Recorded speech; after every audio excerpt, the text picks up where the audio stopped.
They say a wedding ring connects to the heart, but mine felt like a noose choking out all hope.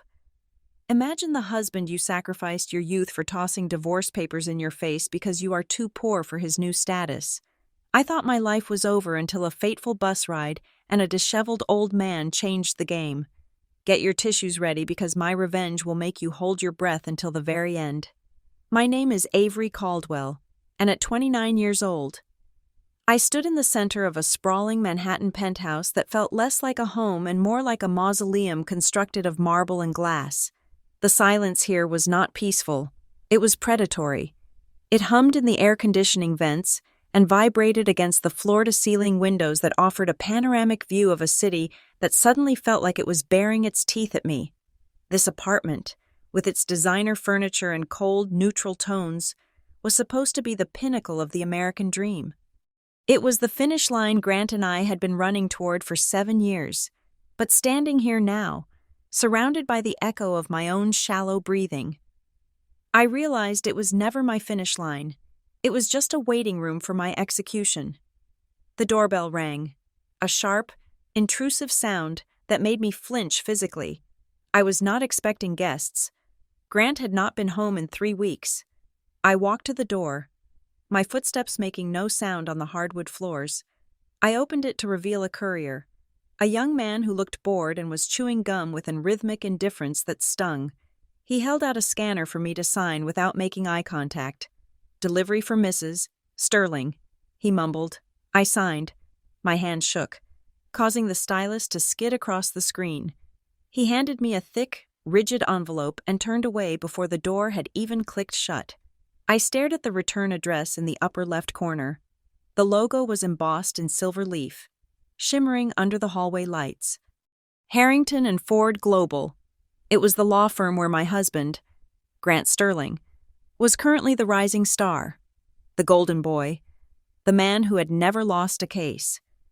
My stomach twisted into a knot so tight it made me nauseous. I carried the envelope to the kitchen island, a slab of white granite that cost more than my childhood home, and set it down. My fingers felt numb as I tore the tab. The sound of ripping paper was violently loud in the quiet room. I pulled out the stack of documents. The first page was heavy, high-quality bond paper. The words were centered and bold. Petition for dissolution of marriage. I stared at the words, but they did not register as language. They looked like geometric shapes. I blinked, forcing my brain to process the information. Divorce. He was filing for divorce. I flipped the page, my breath hitching in my throat. Attached to the petition was a secondary document, stamped with a red seal that looked like a wound. Notice to vacate. I read the paragraph twice, sure that I was hallucinating. The text informed me that the penthouse at this address was corporate housing, leased strictly to Harrington and Ford Global, for the use of its senior partners and their immediate families, since my status as a spouse was being terminated. My right to reside on the premises was revoked. I had 24 hours to leave. 24 hours. I dropped the papers onto the counter. They slid across the polished surface and came to rest near a crystal vase of dying lilies. 24 hours to dismantle a life. 24 hours to erase myself from the existence of a man I had loved since he was a boy with holes in his sneakers. I closed my eyes, and the ghost of his voice played in my mind. It was the voicemail he had left me late last night. I had listened to it 5 times, dissecting the tone, looking for a crack in the ice, a hint of Grant who used to sing off-key in the shower. There was none. "Avery," his recorded voice had said, devoid of any emotion. "Do not try to contact me at the office or on my personal cell. My attorneys will handle the transition. You need to understand that this is about trajectory. You do not fit the image of a future senior partner. I need someone who can navigate this world, and you are drowning in it.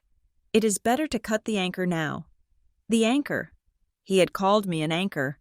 I opened my eyes and looked down at my hands resting on the cold granite. These were the hands of an anchor. I turned them over, examining the palms. The skin was dry and red. There were calluses at the base of my fingers and a faint, white scar on my thumb from a burn I got working the industrial ovens at the bakery 3 years ago. These hands had scrubbed toilets in office buildings at 2 in the morning, so Grant could study for his LSATs without working a night shift. These hands had washed dishes in scalding water for minimum wage to pay for his textbooks. These hands had ironed his shirts, cooked his meals, and massaged his shoulders when the pressure of Harvard law almost broke him. I had destroyed the softness of my own skin to polish his armor, and now that he was shining and untouchable, he looked at my rough hands and saw something ugly, something that did not belong in his new, manicured world. A wave of panic hit me, sharp and sudden. Money. I needed money if I was going to leave. I grabbed my phone and opened the banking app. We had a joint account. It was where all his bonuses went, where the savings we were supposedly building for a family were kept. I tapped the icon, the screen loaded, the little circle spinning for a second that felt like an hour. Account frozen. Contact administrator. I stared at the screen. He had locked me out. He had anticipated this moment, planned it with the same ruthless efficiency he used to dismantle witnesses in court. I was not his wife anymore.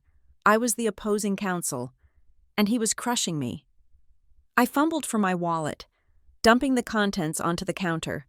A few receipts fluttered down, followed by a meager stack of bills. I counted them.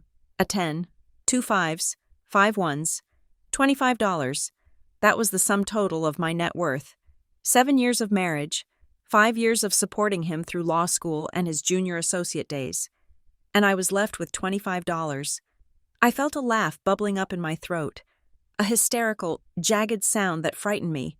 I clamped my hand over my mouth to stop it. My phone buzzed on the counter, vibrating against the stone. I jumped, my heart hammering against my ribs. Was it him? Was he calling to say it was a mistake, that he was sorry I looked at the screen? Martha Sterling, his mother. A flicker of hope ignited in my chest. Martha would help me. I had spent months by her bedside when she had pneumonia 2 winters ago. Grant had been too busy with a merger to visit, so I had been the one to change her sheets, to spoon-feed her soup, to read to her until she fell asleep. She had called me the daughter she never had. I swiped the green button and pressed the phone to my ear. "Mom," I whispered, my voice breaking. There was a pause on the other end. When she spoke, her voice was not the warm, frail tone I remembered. It was sharp, clipped, and terrifyingly similar to her son's. "Avery," she said, "I assume you received the package." I gripped the edge of the counter. "Mom, please, you have to talk to him. He is kicking me out. He locked the bank account. I have nowhere to go. Listen to me." "Avery," she cut me off, her tone devoid of pity. "You need to be realistic. You and Grant were a high school romance that went on too long. People grow apart. Grant has evolved. He is moving in circles that you simply do not understand. He needs a wife who can host galas, who knows how to speak to senators and CEOs. He needs a diplomat, not a baker from the countryside." The words struck me like physical blows. A baker. That was all I was to them now. Not the woman who saved her life, not the woman who saved her son's future. "But I took care of you," I whispered, the tears finally spilling over, hot and fast down my cheeks. "I was there when no one else was, and we appreciate your service." "Avery," she said, as if she were dismissing a maid, "but do not make this difficult. If you try to drag this out, if you try to tarnish Grant's reputation, you will regret it. He is a powerful man now. Buong da cho kontrai toi. Let him go." The line went dead. I stood there for a long time, listening to the drone of the refrigerator. The betrayal was absolute. It was not just a marriage ending. It was a complete erasure of my history. Every sacrifice I had made was being rewritten as a burden I had placed on them. I wiped my face with the back of my hand. The sadness was still there, heavy and suffocating, but beneath it, a small cold spark of anger began to form. They wanted me to leave fine. I would leave, but I would not take a single thing that belonged to their world. I walked into the bedroom. The walk-in closet was the size of my first apartment. Rows of designer dresses, shoes with red soles, and handbags that cost more than a car lined the shelves. Grant had bought them all. He used to treat me like a paper doll, dressing me up for his firm dinners, nodding in approval when I looked the part, and scowling when I looked uncomfortable. I ignored it all. I went to the very back of the closet, pushing aside the silk and cashmere. There, dusty and forgotten in the corner, were two battered suitcases. They were cheap. Fabric luggage I had bought at a thrift store years ago when we moved to the city. I dragged them out. I packed only what I had bought with my own money from my time at the bakery. Jeans that were worn at the knees, t-shirts that were soft from washing, a thick wool sweater I had knitted myself, my sketchbook, my charcoal pencils. I reached for the heavy winter coat hanging by the door. The one Grant had bought me for the firm's Christmas party last month. It was cashmere, sleek and elegant. My hand hovered over the fabric. It was freezing outside. I knew the forecast called for a winter mix, but looking at that coat, I felt like it was made of poison. I pulled my hand back. Instead, I grabbed my old denim jacket and an oversized hoodie. It would not be enough against the New York winter, but I would rather freeze than wear his charity. I zipped the suitcases shut. They were light. 7 years of life, and it all fit into 2 carry-on bags. I walked to the front door. I did not look back at the penthouse. I did not look at the view. I opened the door and stepped out into the hallway. The elevator ride down to the lobby took 40 seconds. I watched the numbers count down, feeling like I was descending into a new circle of hell. When the doors opened, the doorman, a man named Henry, who I had greeted every day for 2 years, looked up. He saw the suitcases. He saw my red eyes. He looked away, suddenly finding something very interesting on his desk. He knew, everyone knew, I was just the discarded first wife. I pushed through the revolving doors and stepped out onto the sidewalk. The cold hit me instantly. It was a wet, biting chill that soaked through my hoodie in seconds. The sky was a bruised shade of gray, and a mix of sleet and snow was falling. Slashing diagonally across the street, the wind howled through the canyons of skyscrapers, stinging my face. I stood there, shivering violently, clutching the handles of my suitcases. My knuckles turned white. Passers-by rushed past me, heads down, buried in their scarves, indifferent to the woman standing still in the storm. I had $25. I had no home. I had no husband. I looked down at my ring finger. The diamond, which I had once thought was beautiful, now looked like a piece of ice. I twisted it, feeling the metal bite into my skin. I wanted to throw it into the gutter. I wanted to scream, but I did not. I just tightened my grip on my luggage, lowered my head against the wind, and took the first step into the gray, freezing unknown. This was my reality now. Cold, hard, and utterly alone. The sentence had been passed, and my execution had begun. The wheels of my suitcase clattered violently against the uneven pavement of the sidewalk, a rhythmic, plastic rattling that sounded like chattering teeth in the freezing air. I could not afford an Uber. A ride from the Upper East Side to anywhere affordable would cost at least $40, and my net worth was currently sitting at $25. So, I walked. I dragged the physical weight of my belongings and the crushing, invisible weight of my memories toward the subway station, head down against the biting sleet. Every step was a battle against the weather, but the storm outside was nothing compared to the tempest raging in my mind. The cold wetness seeping through my thin sneakers made me think of another rainstorm. 7 years ago, I was 22 then. Grant was 23.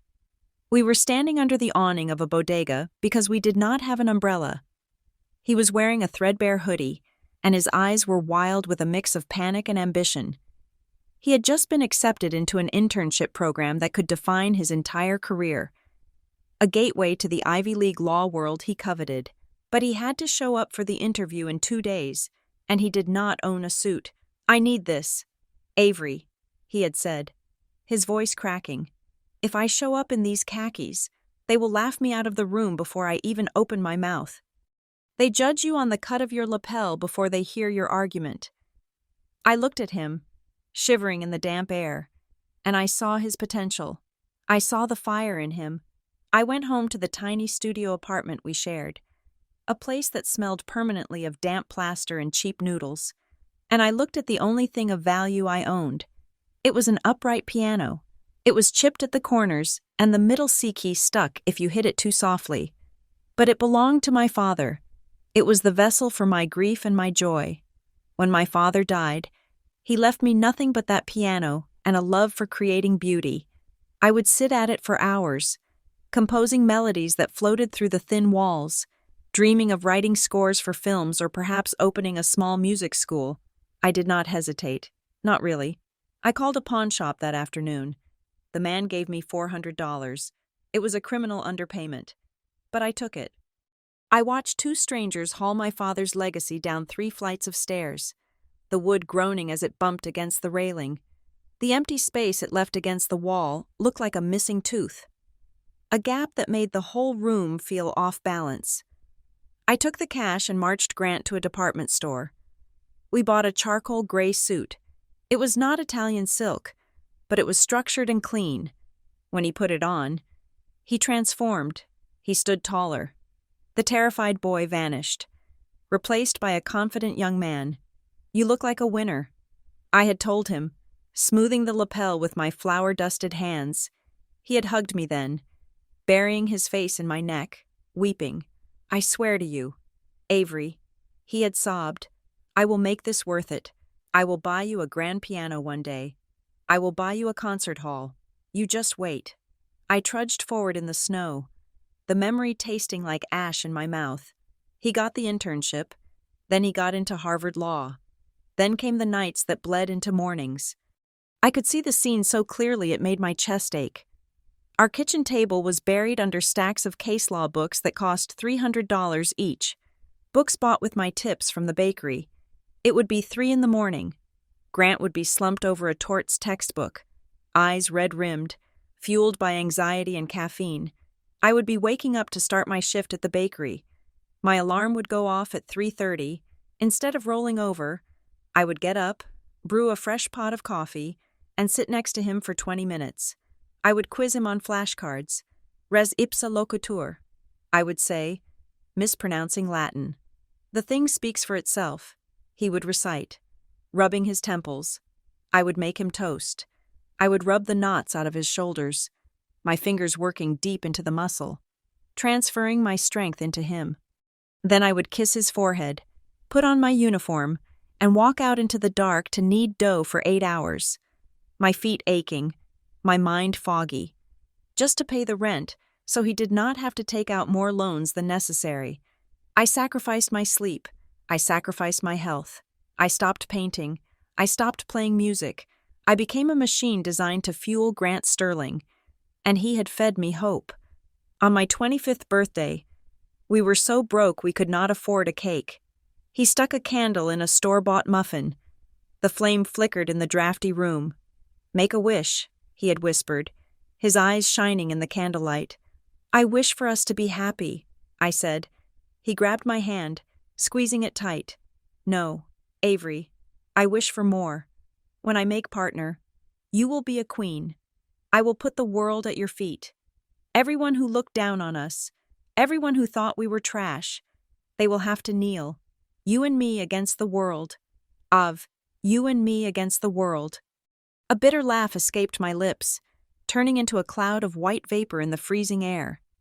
He was right. It was him against the world. I was just the booster rocket, designed to fall away once he reached orbit.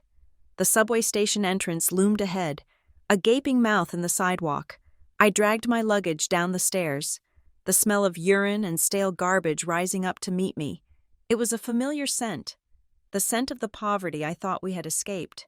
As I swiped my last few dollars onto a Metro card, my mind shifted to the present, to the Grant of now, the star litigator, the man who wore $3,000 suits and checked the time on a Rolex. I should have seen the signs. They were there, painted in neon, but I had been wearing the blinders of loyalty. It started 6 months ago. The late nights came later, but instead of coming home smelling of stale office coffee and stress, he would come home smelling of something else, a scent that was crisp, floral, and expensive. It wasn't my perfume. It clung to his shirts, a subtle ghost of another woman. Then there were the business trips, a weekend in D.C. for a conference, a few days in Boston for a deposition. I never questioned him. I was the supportive wife, the one who packed his bag and ironed his shirts. But looking back, I realized the dates never added up. He would leave on a Friday and come back Sunday night, glowing with a vitality that work never gave him. And then there was Sienna Harrington, the daughter of the firm's founding partner. She was 24, fresh out of law school, with hair like spun gold and a laugh that sounded like a tinkling crystal. She was everything I was not. She was born into the world Grant was desperate to conquer. She spoke the language of country clubs and galas. I spoke the language of recipes and utility bills. I remembered the firm's holiday party 2 months ago. That was the night the coffin lid slammed shut, though I did not know it then. The ballroom was filled with people holding champagne flutes. I was wearing a dress I had bought on sale, feeling awkward and out of place. Grant was holding court with a group of senior partners. He looked magnificent. I walked over to bring him a drink. Trying to be a good wife, I tripped. It was a small stumble, my heel catching on the thick carpet. A splash of red wine sloshed out of the glass and landed on the sleeve of his pristine white shirt. The room went silent. In the old days, Grant would have laughed. He would have grabbed a napkin and said it was nothing. But this Grant froze. He looked at the stain. Then he looked at me. His eyes were not the eyes of a husband. They were the eyes of a man looking at a stain on his perfect life. "You clumsy idiot," he hissed. It was not a whisper. It was loud enough for the circle of people to hear. "Grant, I am so sorry," I stammered, reaching for a napkin. "Don't touch me," he snapped, slapping my hand away. "You are embarrassing me." "You always embarrass me. Can't you do anything right? Just go stand in the corner. You are useless." Sienna was there. She stepped forward, dabbing at his shirt with a silk handkerchief, murmuring soothing words, looking at me with a pity that felt like acid. "Poor Avery," she had said, her voice dripping with faux sweetness. "This world is just a bit too much for her, isn't it, Grant?" He didn't defend me. He looked at her and smiled, a smile of shared understanding. That was the moment. That was when he chose the upgrade. I sat on the hard plastic seat of the subway train, the car rocking back and forth. The rhythmic motion lulled me into a deeper state of despair. I realized then that the tragedy wasn't just losing him, it was losing me. I looked at my reflection in the dark subway window. Who was this woman? Where was the girl who used to paint landscapes that made people cry? Where was the girl who could hear a melody in the wind? I had suffocated her.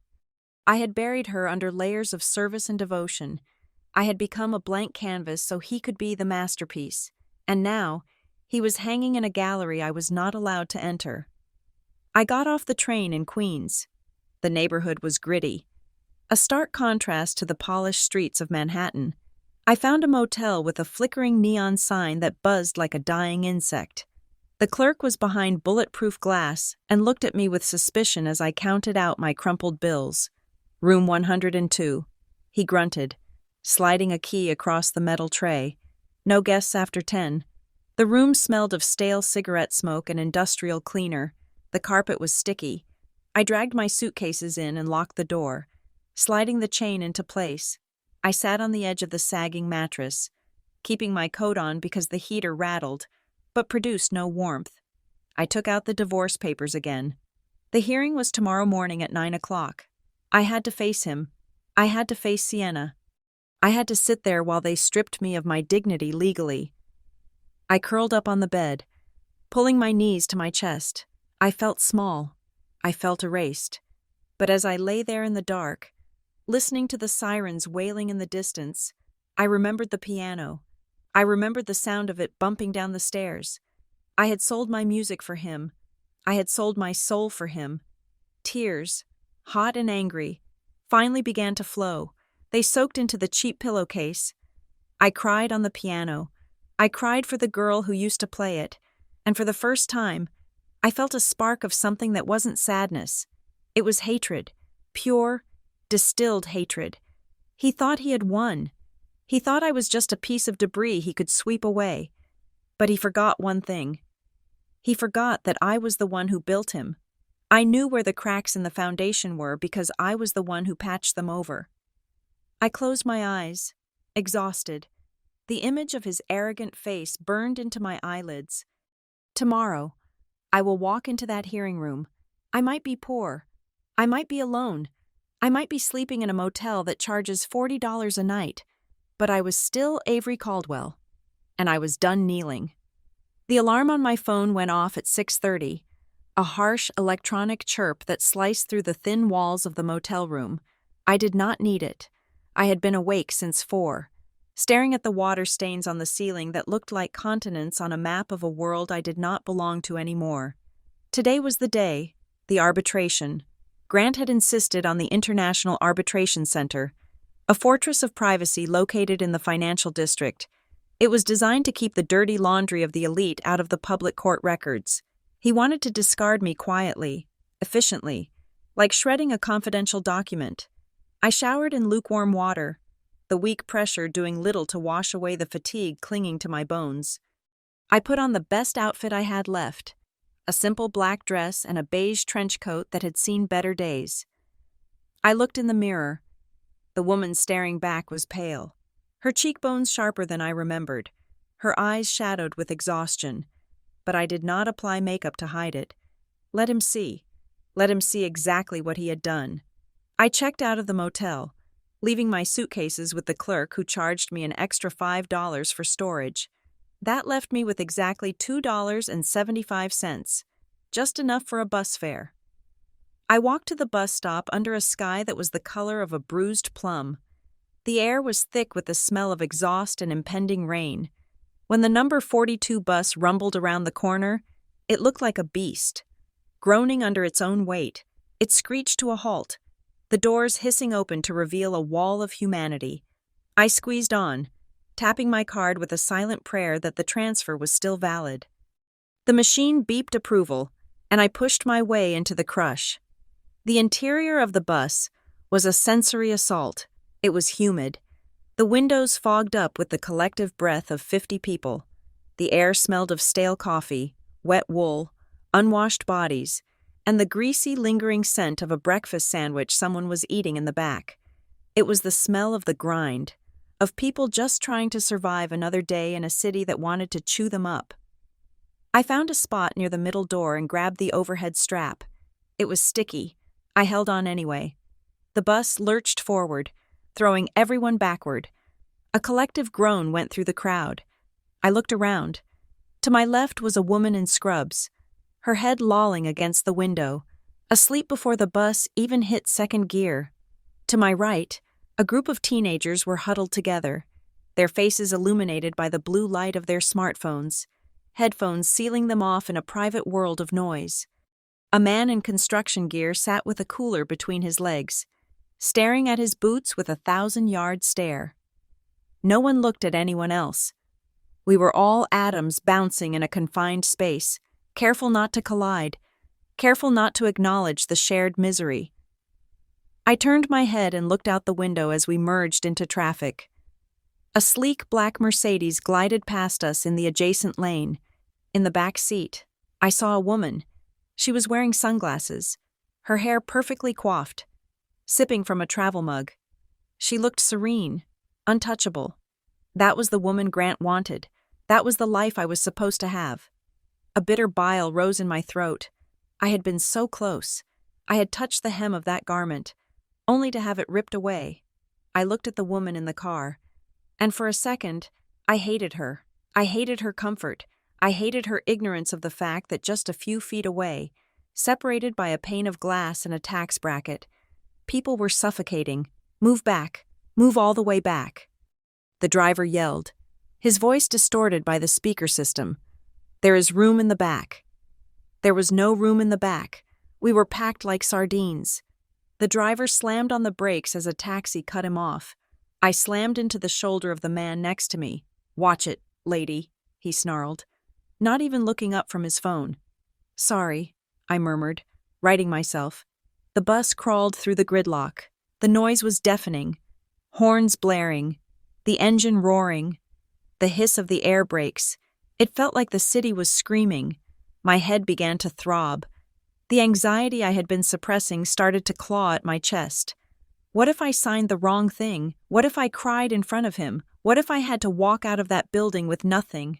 Absolutely nothing. I caught my reflection in the dark glass of the door again. The fluorescent lights of the bus made my skin look sallow, the circles under my eyes purple. I looked defeated. I looked like a victim. No, I tightened my grip on the strap. I felt the rough texture of the plastic digging into my palm. I was not a victim. I was a survivor. I had survived poverty before. I had survived the death of my father. I had survived 7 years of Grant Sterling's ambition. I would survive his betrayal too. You can take the apartment, I thought, staring at my own ghostly eyes. You can take the money. You can take the friends. But you cannot take me. I am still here. The bus began to slow down as we approached a stop near the edge of the district. This area was a transitional zone, where the gleaming glass towers of finance began to give way to crumbling brick tenements and discount stores. It was a place where the cracks in the city showed. The doors hissed open. A gust of cold wind swirled into the bus, cutting through the humidity. I shivered. Wait a minute. Hold the door, a voice rasped from the sidewalk. It was not a shout. It was a plea. I looked down. An old man was trying to board. He was a jarring sight, even for this bus. He wore a coat that was 2 sizes too big, the tweed fabric worn thin at the elbows and stained with something dark. A knitted cap was pulled low over his ears, frayed at the edges. He clutched a wooden cane with a hand that trembled violently, the knuckles swollen and red from the cold. He lifted one foot onto the first step, and it was a struggle. His leg shook. He breathed heavily, a wet, rattling sound that I could hear even over the idling engine. Come on, Pops, let's go. I have a schedule. The driver barked, tapping his fingers impatiently on the steering wheel. The old man flinched at the tone but kept trying. He gripped the handrail, his knuckles turning white. He hauled himself up. Step by painful step, he looked fragile, like a dried leaf that would disintegrate if you touched it too hard. The bus was silent. No one moved to help. The teenagers didn't look up. The woman in scrubs didn't wake up. The man in the construction gear shifted his cooler to block the aisle, making it harder for the old man to pass. It was a tableau of absolute indifference. It was the same indifference Grant had shown me, the same cold calculation that said, if you are weak, you are a nuisance. If you are slow, you are in the way. The old man finally made it to the top step. He stood there, swaying slightly, looking for a place to secure himself. He looked at the sea of faces, and I saw a flicker of fear in his watery eyes. He knew he was unwelcome. He knew he was an inconvenience. And in that moment, seeing him stand there, trembling and alone in a crowd of people who wished he didn't exist, something inside me snapped. It wasn't a snap of anger this time. It was a snap of recognition. He was me. I released the strap. The bus lurched forward again. Aggressive and unyielding, the old man stumbled back, his cane slipping on the wet floor. He threw his hands out, grabbing for air. I moved. I watched him ascend the steps. It was like watching a climber tackle a summit without oxygen. Every movement was a negotiation between his will and his failing biology. The man was wrapped in a coat that had likely been charcoal gray a decade ago, but had now faded to the color of dirty dishwater. It was oversized, hanging off his shoulders in sad, heavy folds that suggested the person inside had once been larger, or perhaps that the coat had been scavenged from someone who was a woolen beanie, pulled down low over his forehead, obscured most of his face, leaving only a hint of pale, papery skin and a jawline covered in white stubble exposed to the harsh fluorescent lights of the bus. He leaned heavily on a cane. It was not a medical-grade aluminum stick you see in pharmacies. It was wood, dark and dense, likely ebony, though it was so marred with scratches and gouges that it looked like it had been dragged through gravel. His hand, gripping the handle, was a map of blue veins and liver spots, the fingers trembling with a rhythmic, uncontrollable tremor that shook his entire arm. He reached the top step and paused, his chest heaving. The sound of his breathing was a wet, ragged rattle that cut through the low hum of conversation. He reached into the deep pocket of his coat, his shaking fingers fumbling for his bus pass. He could not find it. I watched his hand dive into the other pocket, then pat his chest, his movements becoming frantic and jerky. The line of passengers behind him on the street began to groan. A woman with a stroller sighed loudly, checking her watch with an exaggerated motion. The driver, a man with a thick neck and eyes devoid of patience, slammed his hand against the steering wheel. "Come on, old man," he barked, his voice booming through the silent bus. "I do not have all day to wait for you to dig for treasure. If you do not have the fare, get off. We are on a schedule here." The old man flinched as if he had been struck. He looked up at the driver, and for a second, the brim of his hat lifted enough for me to see his eyes. They were not the cloudy, vacant eyes of the senile. They were sharp, a piercing steel blue that seemed to absorb the insult and analyze it. But he said nothing. He just lowered his head, his hands shaking harder now as the pressure of 50 pairs of eyes bore down on him. "I am sorry," he mumbled, his voice a dry rasp. "I have it here somewhere. Just a moment. Please, you have 5 seconds." The driver sneered, revving the engine menacingly. Finally, the old man's fingers closed around a worn magnetic card. He pulled it out triumphantly, but his hand was shaking so badly that he missed the scanner slot. He tried again, missed again. A ripple of laughter broke out from the group of teenagers to my right. "Check it out," one of them snickered, nudging his friend. "It is like watching a glitching robot." "Maybe he needs a reboot," the friend replied, and they dissolved into cruel, high-pitched giggles. I felt a heat rising in my neck, a mixture of shame and anger. Shame that I was part of this species, and anger that cruelty had become our default setting. The old man finally managed to slide the card into the slot. The machine beeped a rejection. Insufficient funds. The driver let out a humorless laugh. "Of course. Look, pal, the machine says no. You need to step off. Please," the old man said, and there was a desperate edge to his voice now. "I must get to the city center. It is urgent. I can pay cash." He began to dig in his pocket again for coins. The driver rolled his eyes and hit the button to close the doors behind the old man. Trapping him inside, but not out of kindness, he just wanted to move. "Fine, sit down or hold on, but get out of my vestibule," the driver grunted, slamming his foot on the gas. The bus lurched forward with the violence of a carnival ride. The sudden momentum caught the old man completely off guard. He was still trying to pocket his card. His cane, which he had leaned against his hip to free up his hands, slid away. It clattered to the floor with a hollow, wooden sound that echoed like a gunshot in the tense atmosphere. The bus was swaying as it merged into the aggressive morning traffic. The cane rolled across the ribbed rubber floor, spinning until it came to a stop against the heavy work boot of a large man sitting in the aisle seat. The man was massive, wearing a pristine construction vest over a thick hoodie. He looked down at the cane resting against his foot. Then he looked up at the old man, who was clinging to the dashboard with both hands, his face pale. "Excuse me, sir," the old man called out, his voice thin. "My cane. Could you—" The large man looked at the cane again. Instead of bending down to pick it up, he acted as if the object had offended him. He drew his foot back and kicked it. He did not kick it back to the owner. He kicked it further down the aisle, sending it skittering under a seat 3 rows back. "Get your junk out of my personal space," the man grumbled, crossing his arms and closing his eyes, dismissing the human being in front of him as if he were a fly. The cruelty of the action was so casual, so unnecessary, that it sucked the air out of the bus. I heard a few gasps, but no one moved. No one spoke up. The bystanders retreated into their phones, their books, their feigned sleep. It was the bystander effect in its purest, ugliest form. Everyone waited for someone else to be the hero, ensuring that no one was. The old man stood stranded at the front of the bus. Without his cane, He was helpless. He looked at the empty spot where his support had been, then at the crowded aisle. He realized no one was going to get it for him.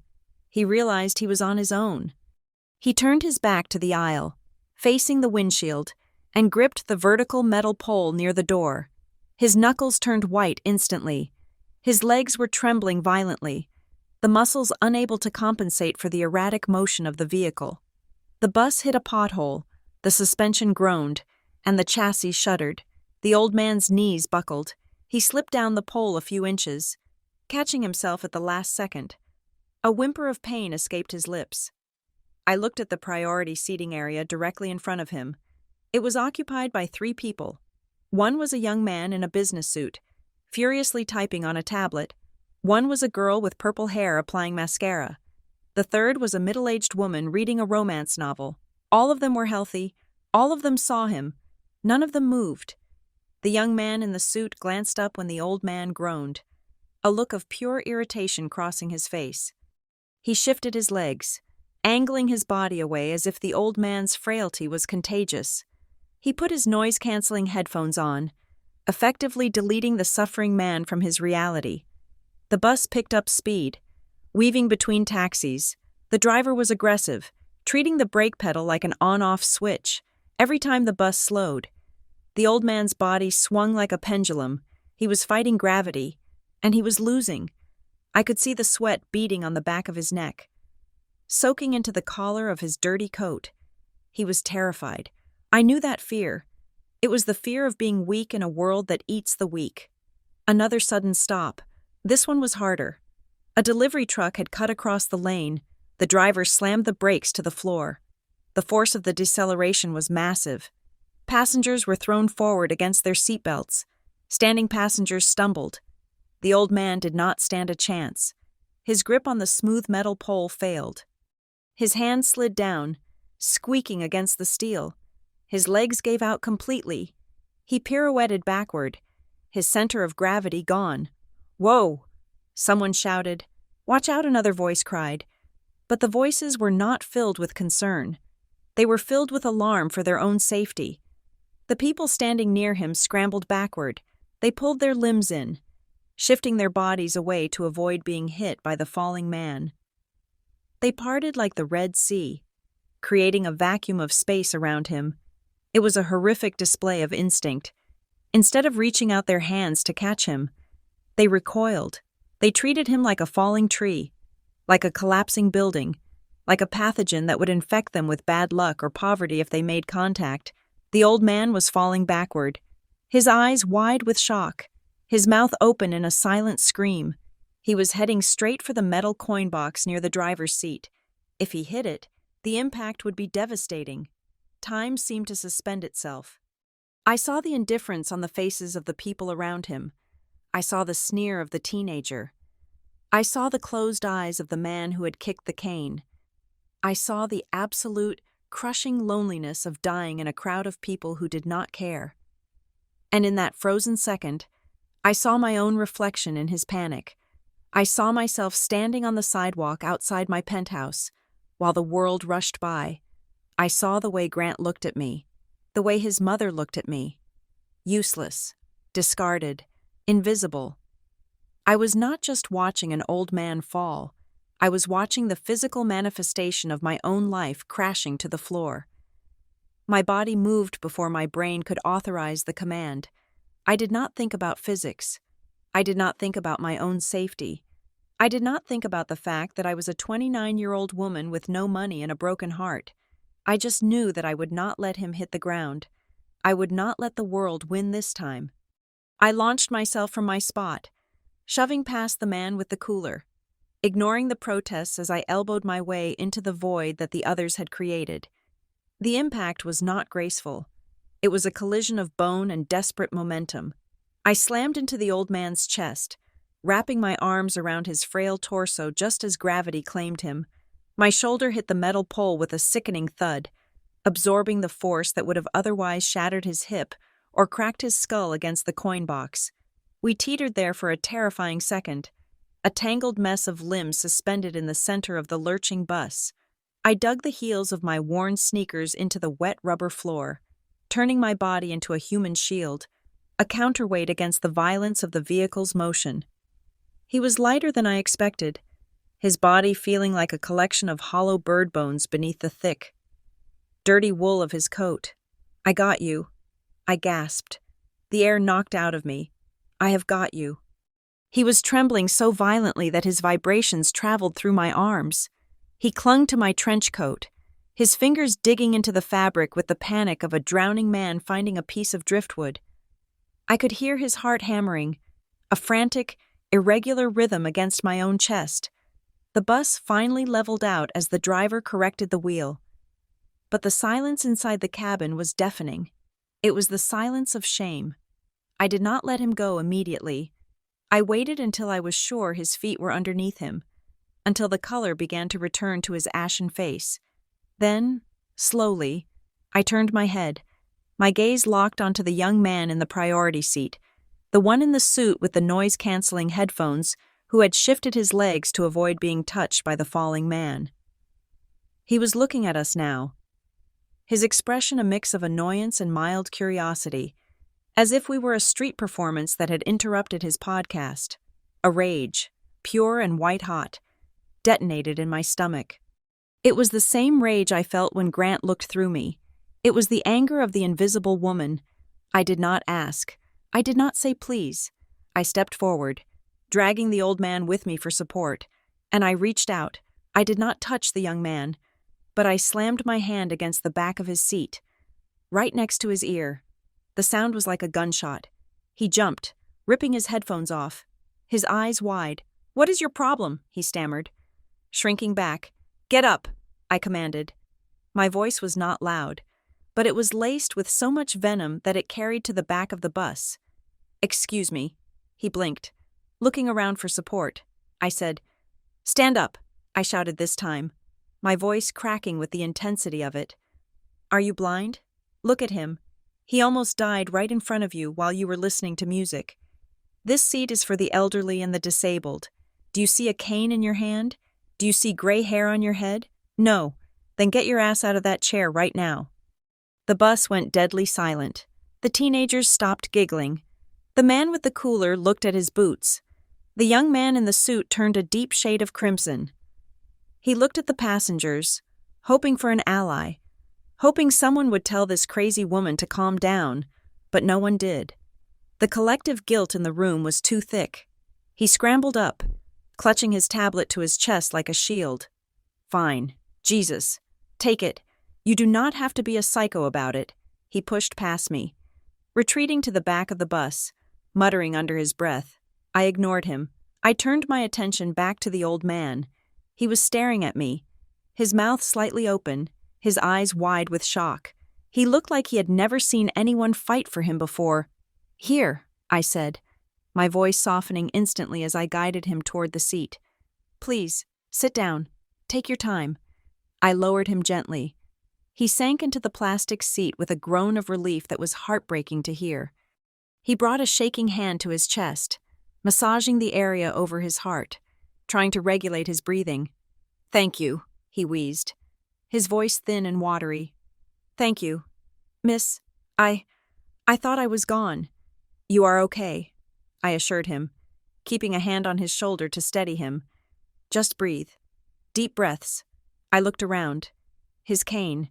It was still under the seat 3 rows back where the construction worker had kicked it. I straightened up and walked down the aisle. The passengers parted from me now, pulling their legs in, avoiding my eyes.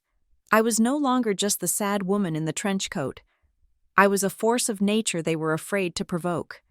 I reached the spot where the cane lay. It was resting in a puddle of melted slush and blackened street grit. I bent down and picked it up. The wood was cold and slick with filth. I walked back to the front. The old man watched me, his eyes following the movement of the cane. He looked embarrassed, ashamed that his lifeline was dirty, ashamed that he was causing a scene. I did not hand it to him immediately. I could see the mud on the handle, the grime that would coat his trembling hands. I reached into my pocket and pulled out my handkerchief. It was a simple piece of white cotton, embroidered with small blue flowers, one of the last things I had bought for myself before the bank accounts were frozen. It was clean. It smelled of the lavender detergent I used to use. I wiped the cane. I started at the handle, scrubbing away the black sludge. I worked my way down the shaft, cleaning off the salt and the dirt. I took my time. I treated that battered piece of wood with the same reverence I would have treated a holy relic. The bus driver watched me in the rearview mirror, his eyes narrowing, but he said nothing. The woman with the purple hair stopped applying her mascara and just watched. When the wood was clean, when the handle was dry, I folded the dirty handkerchief, put the grime on the inside, and tucked it back into my pocket. "Here you go, sir," I said, offering him the cane handle first. "It is good as new." He reached out and took it. His fingers brushed against mine. His skin was ice. It was not just cold. It was the deep, penetrating chill of someone who has been exposed to the elements for too long. Someone whose circulation is failing. It sent a shockwave through me. I looked at his coat again. It was thick. Yes, but it was threadbare. The collar was open, exposing his neck to the drafty air of the bus. He was shivering, a constant, low-frequency tremor that shook his entire frame. He looked up at me as he gripped the cane. His eyes, that piercing steel blue I had noticed earlier, were now filled with tears. They were not tears of pain, but of overwhelming gratitude. He looked at me as if I were an angel who had descended from the ceiling. Not a broke woman on her way to a divorce hearing. You cleaned it," he whispered, his voice catching in his throat. "No one has ever. Why would you do that for an old fool like me? Because you are a human being." I said simply, "And you deserve to be treated like one." I looked at his neck again. The skin was pale and goosebumped. He coughed, a dry and hacking sound that racked his chest. I hesitated only for a second. I reached up and unwound the scarf from my neck. It was a thick, woolen scarf, knitted in a cable pattern. It was a deep charcoal gray. I made it myself 2 winters ago. It was the warmest thing I owned. It was the only barrier between me and the New York winter. Without it, the wind would cut right through my thin trench coat, but I was 29. My blood was hot with anger and adrenaline. He was old, and he was freezing. I leaned forward. "Excuse me?" I said softly. I draped the scarf around his neck. I looped it twice, pulling it snug but not tight, tucking the ends into the lapels of his coat to seal in the warmth. The wool still held the heat from my body. He froze. He looked down at the scarf, touching the soft wool with his trembling fingers. Then he looked up at me, an alarm in his eyes. No, my dear," he protested, trying to unwind it. "You cannot. It is freezing outside. You need this. I am just an old man. I am already numb. You are young. You will get sick." I reached out and placed my hands over his, stopping him. "Leave it," I said firmly. "But look at you," he argued, his eyes scanning my outfit. "You are not dressed for this weather either. Your coat is thin. You are shivering." I forced a smile. It felt tight on my face, but I made it genuine for him. "I am used to the cold." I told him, and that is the truth. I have been cold for a long time, even when I was sitting in a warm house. He paused, his hands lingering on the wool.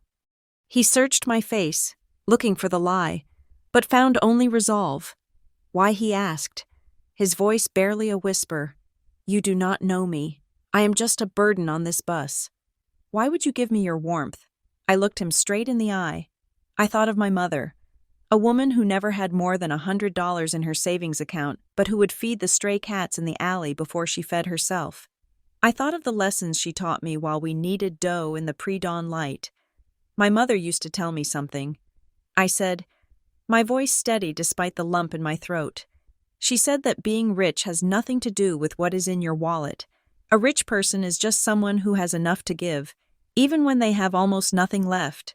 Today, I have a scarf. You do not. That makes me the rich one. The old man stared at me. The noise of the bus seemed to fade away. The honking horns, the engine, the chatter. It all became background static. There was only the connection between us. He looked at me with an intensity that made me feel like he was seeing my soul. Reading the chapters of my life I had never told anyone. He slowly lowered his hands, accepting the gift. He pulled the scarf tighter around his neck, burying his chin in the wool. He closed his eyes for a moment, and I saw a single tear escape from beneath his lash, tracking a path through the white stubble on his cheek. "You are a rare thing," he murmured. Opening his eyes again, a diamond in a pile of rocks. I shook my head, stepping back to give him space. "I am no diamond, sir. I am just a woman who knows what it feels like to fall and have no one catch you." I grabbed the overhead strap again, my knuckles brushing against the ceiling of the bus. The cold air from the window hit my exposed neck. Biting and sharp, I shivered, wrapping my trench coat tighter around myself. But as I stood there, watching the color slowly return to the old man's face, I realized something strange. My neck was cold, but my heart, for the first time in months, felt warm. The bus continued its jagged journey through the arteries of the city, the engine groaning as it fought the stop-and-go rhythm of morning traffic. The chaos that had erupted moments ago settled into a strange, heavy silence. The other passengers had retreated into their shells, perhaps out of guilt, perhaps out of a desire to simply erase the uncomfortable reality of what they had just witnessed.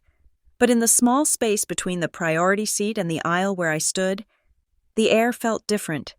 It was charged with a quiet, vibrating intensity, like the atmosphere in a confessional booth. The old man sat with his hands resting on the head of his cane. He had stopped shivering. Thanks to the thick wool scarf I'd wrapped around him, he looked up at me, his blue eyes clear and piercing, devoid of the confusion that had clouded them when he first boarded. He studied me not as a stranger, but as if I were a book written in a language he had not heard in a long time, and he was savoring every syllable. "I am Elias," he said softly.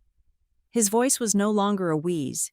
It had a timbre to it, a resonance that hinted at a past where he was used to being heard. "I am Avery," I replied, keeping my voice low so the surrounding passengers, the judge and jury of our earlier scene, could not eavesdrop. "Elias. It is a good name," he mused, tapping his finger against the wood of the cane. "It means, 'The Lord is my God,' a name of strength. And you, Avery, ruler of the elves, wise, magical." I let out a short, dry laugh that lacked humor. "I feel neither wise nor magical today. Elias, I feel like a piece of driftwood caught in a hurricane."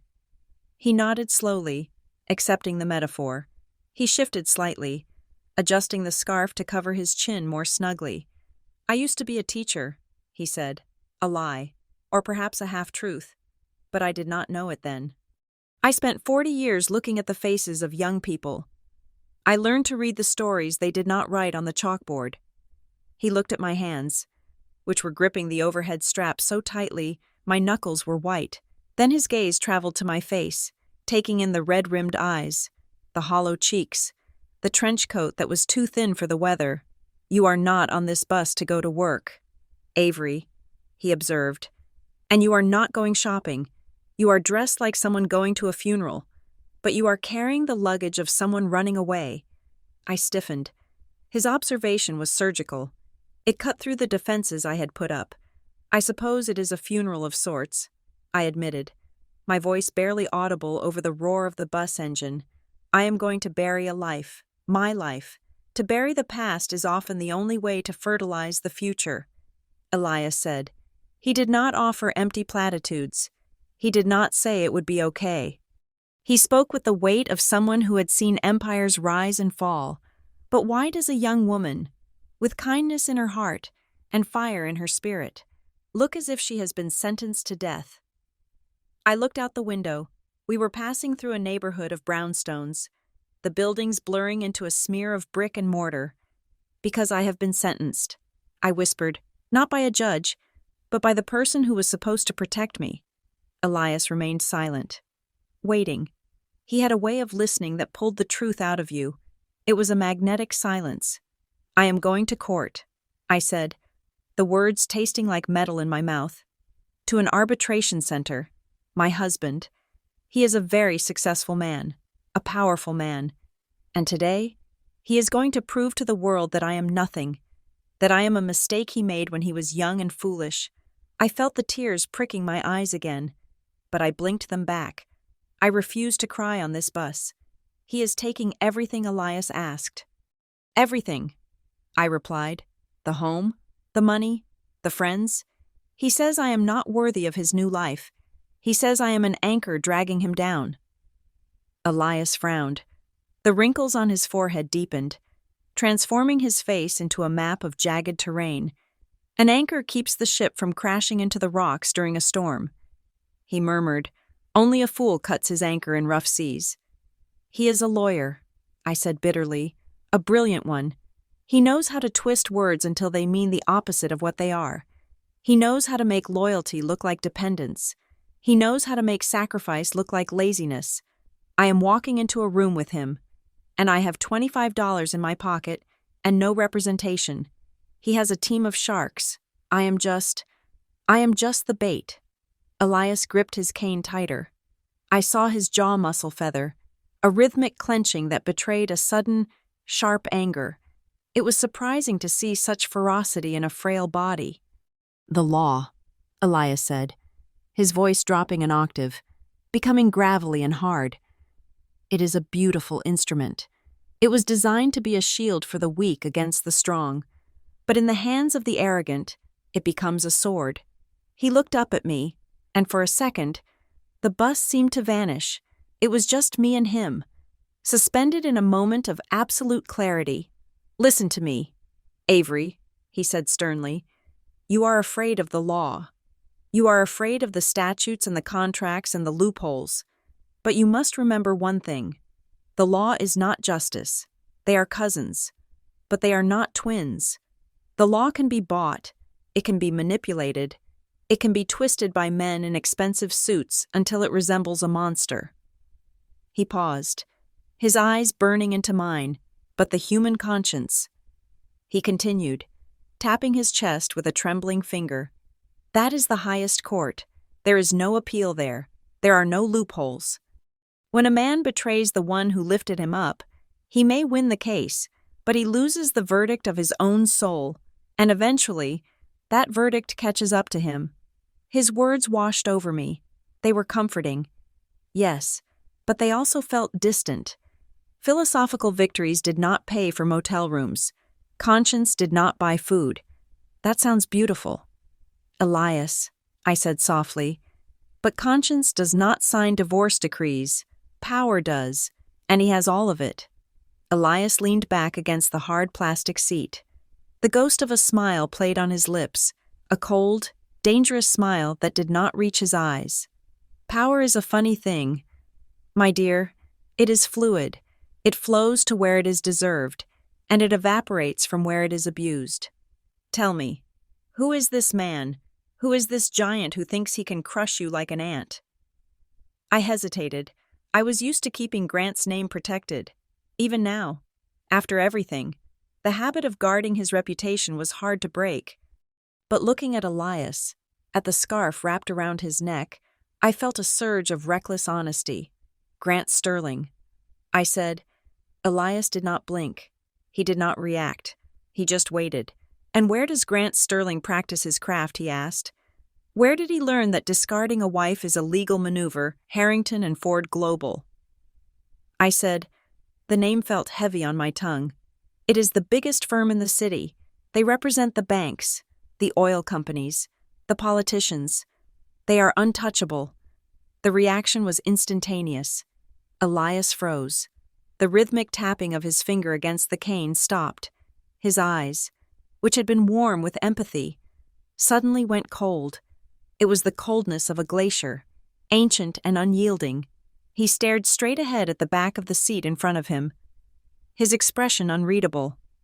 "Harrington and Ford," he repeated. The name rolled off his tongue with a familiarity that surprised me. He said it not like a stranger reading a sign, but like a man tasting a dish he had cooked himself and finding it spoiled. "Do you know them?" I asked. Surprised. A dry, rattling chuckle escaped his throat. It was a dark sound. "I know of them," he corrected, though the nuance in his tone suggested he knew far more than that. "I know the type of men they breed there. They are taught that winning is the only virtue. They are taught that the truth is just a first draft that can be edited." He turned his gaze back to me. The kindness returned, but it was now edged with a steeliness I had not seen before. Those who work in glass towers often forget what the ground looks like. Avery, they forget that the foundation of their tower is built on the earth, and the earth can shake. They forget the true color of the scales of justice. They think the scales are gold, made for weighing money. They forget they are iron, made for weighing truth. I did not know what to say. He spoke with such authority, such conviction. For a retired teacher, he sounded like an Old Testament prophet predicting a flood. The bus began to slow down. Outside the window, the scenery had changed. The brownstones and bodegas were gone. We were entering the canyons of the financial district. Massive skyscrapers blocked out the sun, casting long, sharp shadows across the street. The sidewalks were crowded with people in dark suits, moving with the hurried purpose of those who believe time is money. "This is my stop," I said, a knot of anxiety tightening in my stomach. "The International Arbitration Center is 2 blocks from here." I reached for my suitcases, bracing myself for the struggle of dragging them off the bus. Elias looked out the window at the looming buildings. He nodded once, a decisive, sharp movement. "It is my stop as well," he announced. I looked at him in surprise. "You have business in the financial district." "Elias." He struggled to his feet, gripping the cane and the handrail. His joints popped audibly. "I have an errand," he said vaguely, "a very old errand that I have neglected for too long." I moved to help him, but he waved me off gently. "I can manage." "Avery, save your strength for your battle." The bus hissed to a halt. The doors opened. I grabbed my bags, feeling the familiar weight of my life dragging behind me. I stepped off onto the curb, the cold wind of the harbor whipping my hair across my face. It was colder here than uptown, the wind tunneled and amplified by the architecture. I turned to help Elias down the steps. He descended slowly, painfully, but with a dignity that made the impatient sighs of the people behind him seem small and petty. When his feet touched the pavement, he took a deep breath, inhaling the scent of money and exhaust.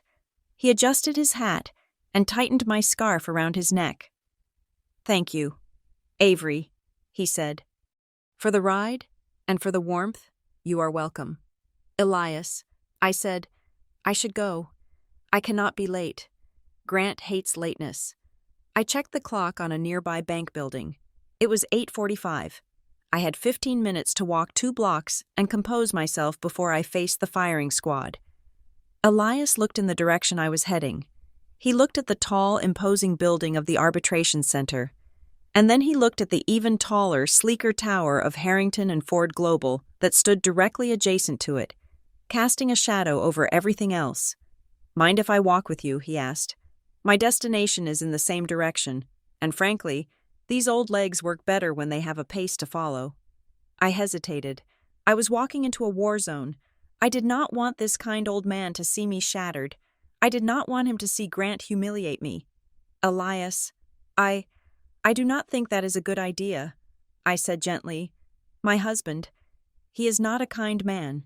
If he sees you with me, he might say things. Hurtful things. I do not want you to be caught in the crossfire." Elias smiled again. This time, it was a genuine smile, warm and crinkling at the corners of his eyes. "My dear," he said, tapping his cane on the sidewalk, "I have been insulted by experts. I have been shouted at by men much louder and much more important than Grant Sterling. A few rude words from a young lawyer will not break my bones. Besides..." He looked up at the Harrington and Ford Tower, his eyes narrowing slightly. "I think a little fresh air will do me good, and I hate to see a young woman walking into the lion's den alone. Every knight needs a squire, or in this case, every warrior needs a witness." There was something in his tone, a calm, immovable certainty that made me relent. I was terrified of facing Grant alone. The thought of having even this frail, strange old man by my side felt like a lifeline.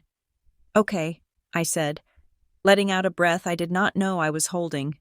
"Okay, Elias, we can walk together?" We started down the sidewalk. It was a strange procession. A young woman in a worn trench coat dragging cheap suitcases. An old man in dirty clothes hobbling on a cane. The bankers and analysts on the street parted for us, giving us a wide berth, their eyes sliding over us with a mix of curiosity and disdain. We were the debris of the city, flowing against the current of success. Grant thinks he has won, I thought as we walked, listening to the rhythmic tap-tap-tap of Elias's cane. He thinks I am walking in there alone to surrender. I looked at Elias. He was humming a low, tuneless melody under his breath, his head held high, completely unbothered by the stares. I did not know it then, but I was not walking in alone, and I was not walking in to surrender. I was walking in with a nuclear weapon disguised as a beggar, and the countdown had already begun. The headquarters of Harrington and Ford Global was not merely a building, it was a statement. It was 110 stories of blue-tinted glass and steel that pierced the gray Manhattan sky like a needle intended to stitch the heavens to the earth. It stood on the corner of Wall Street and Water Street, a monolith of capitalism that cast a long, freezing shadow over everything in its vicinity. As Elias and I approached the entrance, the sheer scale of it felt oppressive. The plaza in front of the building was paved with polished granite that cost more per square foot than the house I grew up in. There were abstract sculptures of twisted metal that were supposed to represent progress, but looked more like mangled wrecks to my tired eyes. I stopped 10 feet from the revolving doors, my hand gripping the handle of my battered suitcase. The wheels had made a terrible racket on the granite. Drawing the eyes of every suit-clad pedestrian rushing past, I felt small. I felt like a smudge of dirt on a pristine white shirt. Elias stopped beside me. He leaned on his cane, breathing heavily from the exertion of the walk, but his head was tilted back, his eyes scanning the towering facade of the building. "Impressive," he murmured, though his tone suggested otherwise. "It is amazing how much glass they use to hide what goes on inside." We started to move toward the doors. I had a meeting. I had a right to be here. My name was on the docket for the arbitration hearing, which was scheduled to take place in the firm's private mediation suite on the ground floor, a power move Grant had insisted on. "Excuse me," a voice boomed. I froze. A security guard, a man with shoulders the width of a refrigerator and a face carved from stone, stepped out from the shelter of the overhang. He was wearing a uniform that looked more like a police tactical rig than a concierge outfit. He held up a gloved hand, palm out, stopping us in our tracks. "You cannot be here," he stated flatly. His eyes flicked over my trench coat, my cheap luggage, and then settled with open disdain on Elias's dirty coat and the woolen scarf wrapped around his neck. "I have a meeting," I said, trying to inject some steel into my voice but failing. "I am here for an arbitration hearing. My name is Avery Sterling." The guard scoffed. It was a short, sharp sound of disbelief. He looked at Elias again. "And who is this? Your grandfather?" "Look, lady. The delivery entrance is around the back on the loading dock. We do not allow soliciting or loitering in the main plaza. You are scaring the clients." I felt the blood rush to my face. "I am not a delivery person," I insisted, my grip on the suitcase tightening, "and he is not soliciting. He is with me. Move along," the guard said, taking a step forward, his hand dropping to the radio on his belt. "Before I call the NYPD to remove you, this is private property." I opened my mouth to argue, to scream that I was the wife of their star associate, but the words died in my throat. Would they even believe me? I looked like a vagrant. Suddenly, the air was split by the guttural, high-pitched roar of an engine. It was a sound of pure mechanical aggression. A low-slung silver sports car tore around the corner, ignoring the speed limit, and screeched to a halt right in front of the main entrance. It was a McLaren, a machine that looked more like a spaceship than a car. The engine revved once, a thunderous growl that echoed off the glass walls, before cutting into silence. The security guard's demeanor changed instantly. He went from a bulldog to a golden retriever. He rushed forward to open the passenger door, his face arranging itself into a mask of subservient delight. I knew that car, or rather, I knew the ambition that bought it. The driver's door opened. A polished black shoe stepped onto the granite, then a leg clad in midnight blue wool. Grant Sterling emerged. He stood up, adjusting his jacket with a sharp tug. He looked magnificent. There was no other word for it. He was wearing a three-piece Italian suit that fit him like a second skin. His hair was perfectly styled, not a strand out of place despite the wind. He radiated health, wealth, and an arrogant vitality that made the gray morning seem brighter around him. He walked around the car, tossing the keys to the valet who had materialized out of thin air. "Keep it close," Grant ordered without looking at the man. "I am leaving in an hour." "Yes, Mr. Sterling." The valet bowed. Grant opened the passenger door before the security guard could get there. A hand reached out, a slender, manicured hand with nails painted a deep crimson. Sienna Harrington stepped out. She was a vision of curated perfection. She wore a white cashmere coat that probably cost more than my entire life's earnings. Her blonde hair fell in soft, expensive waves over her shoulders. She wore oversized sunglasses, which she lowered slowly to peer at the building. Looking bored and beautiful, they looked like a power couple from a magazine advertisement. They looked like they owned the world. And then, Grant turned and saw me. He stopped. His smile, which had been directed at the valet, vanished. His expression went flat, then curled into a sneer of disbelief. He looked at me, shivering in my thin coat next to my beat-up suitcases. Then his eyes slid to Elias, the disheveled old man leaning on a dirty cane beside me. Grant let out a loud, barking laugh. It was a cruel sound, sharp as broken glass. "Well, well, well," he announced, his voice booming across the plaza. "Look what the cat dragged in. Or should I say, look at what the garbage truck missed." He walked toward us, his stride confident and predatory. Sienna followed close behind, a smirk playing on her red lips. "Avery," Grant said, stopping 5 feet away, far enough to avoid contamination, but close enough to ensure I saw the contempt in his eyes. "I knew you were desperate. But this is a new low, even for you." I stood my ground. Though my knees were shaking, "I am here for the hearing. Grant, just like you asked." Grant ignored me. He pointed a finger at Elias. "Who is this?" he asked, his tone mocking. "Did you bring your grandfather from the countryside to intimidate me? Or is this your new legal counsel?" He laughed again, looking back at Sienna. "Look at this, babe. She brought a mascot. I guess she thinks if she looks pathetic enough, the judge will give her pity points." Sienna wrinkled her nose, making a show of waving her hand in front of her face as if wafting away a bad smell. "Oh my God. Grant," she said, her voice high and nasal. "The smell. It is awful. It smells like wet dog and stale soup." She looked at the security guard, who was hovering nervously nearby.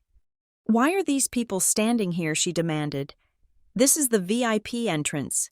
My father pays a fortune for this building's security. Why is the riffraff blocking our path?" The guard looked terrified. "I am sorry, Ms. Harrington. I was just trying to move them along. They refused to leave." Grant took a step closer to Elias. He looked the old man up and down with a gaze of pure disgust. He saw the worn coat. He saw the trembling hands. He saw the scarf my scarf wrapped around the old neck. "Hey, old man," Grant shouted, as if Elias were deaf. "You are lost. The soup kitchen is 5 blocks east. This is a place for people who actually pay taxes." Elias did not flinch. He did not back away. He simply stood there, leaning on his cane, his blue eyes locked onto Grant's face. He was studying Grant with a detached curiosity, like a scientist observing a particularly aggressive strain of bacteria. "I am exactly where I intend to be, young man," Elias said calmly. His voice was not loud, but it cut through the wind. Grant's eyes widened. He had not expected the prop to speak. Young man Grant repeated, incredulous. He turned to me, his face twisting with rage. Avery, get this beggar away from me. This is a legal proceeding, not a circus. I told you to come alone. Instead, you drag this vagrant along with you. He is not a vagrant, I shouted, the words erupting from me before I could stop them. I stepped in front of Elias, shielding him from Grant's glare. I was shaking, but not from the cold anymore. I was shaking with fury. He is a human being.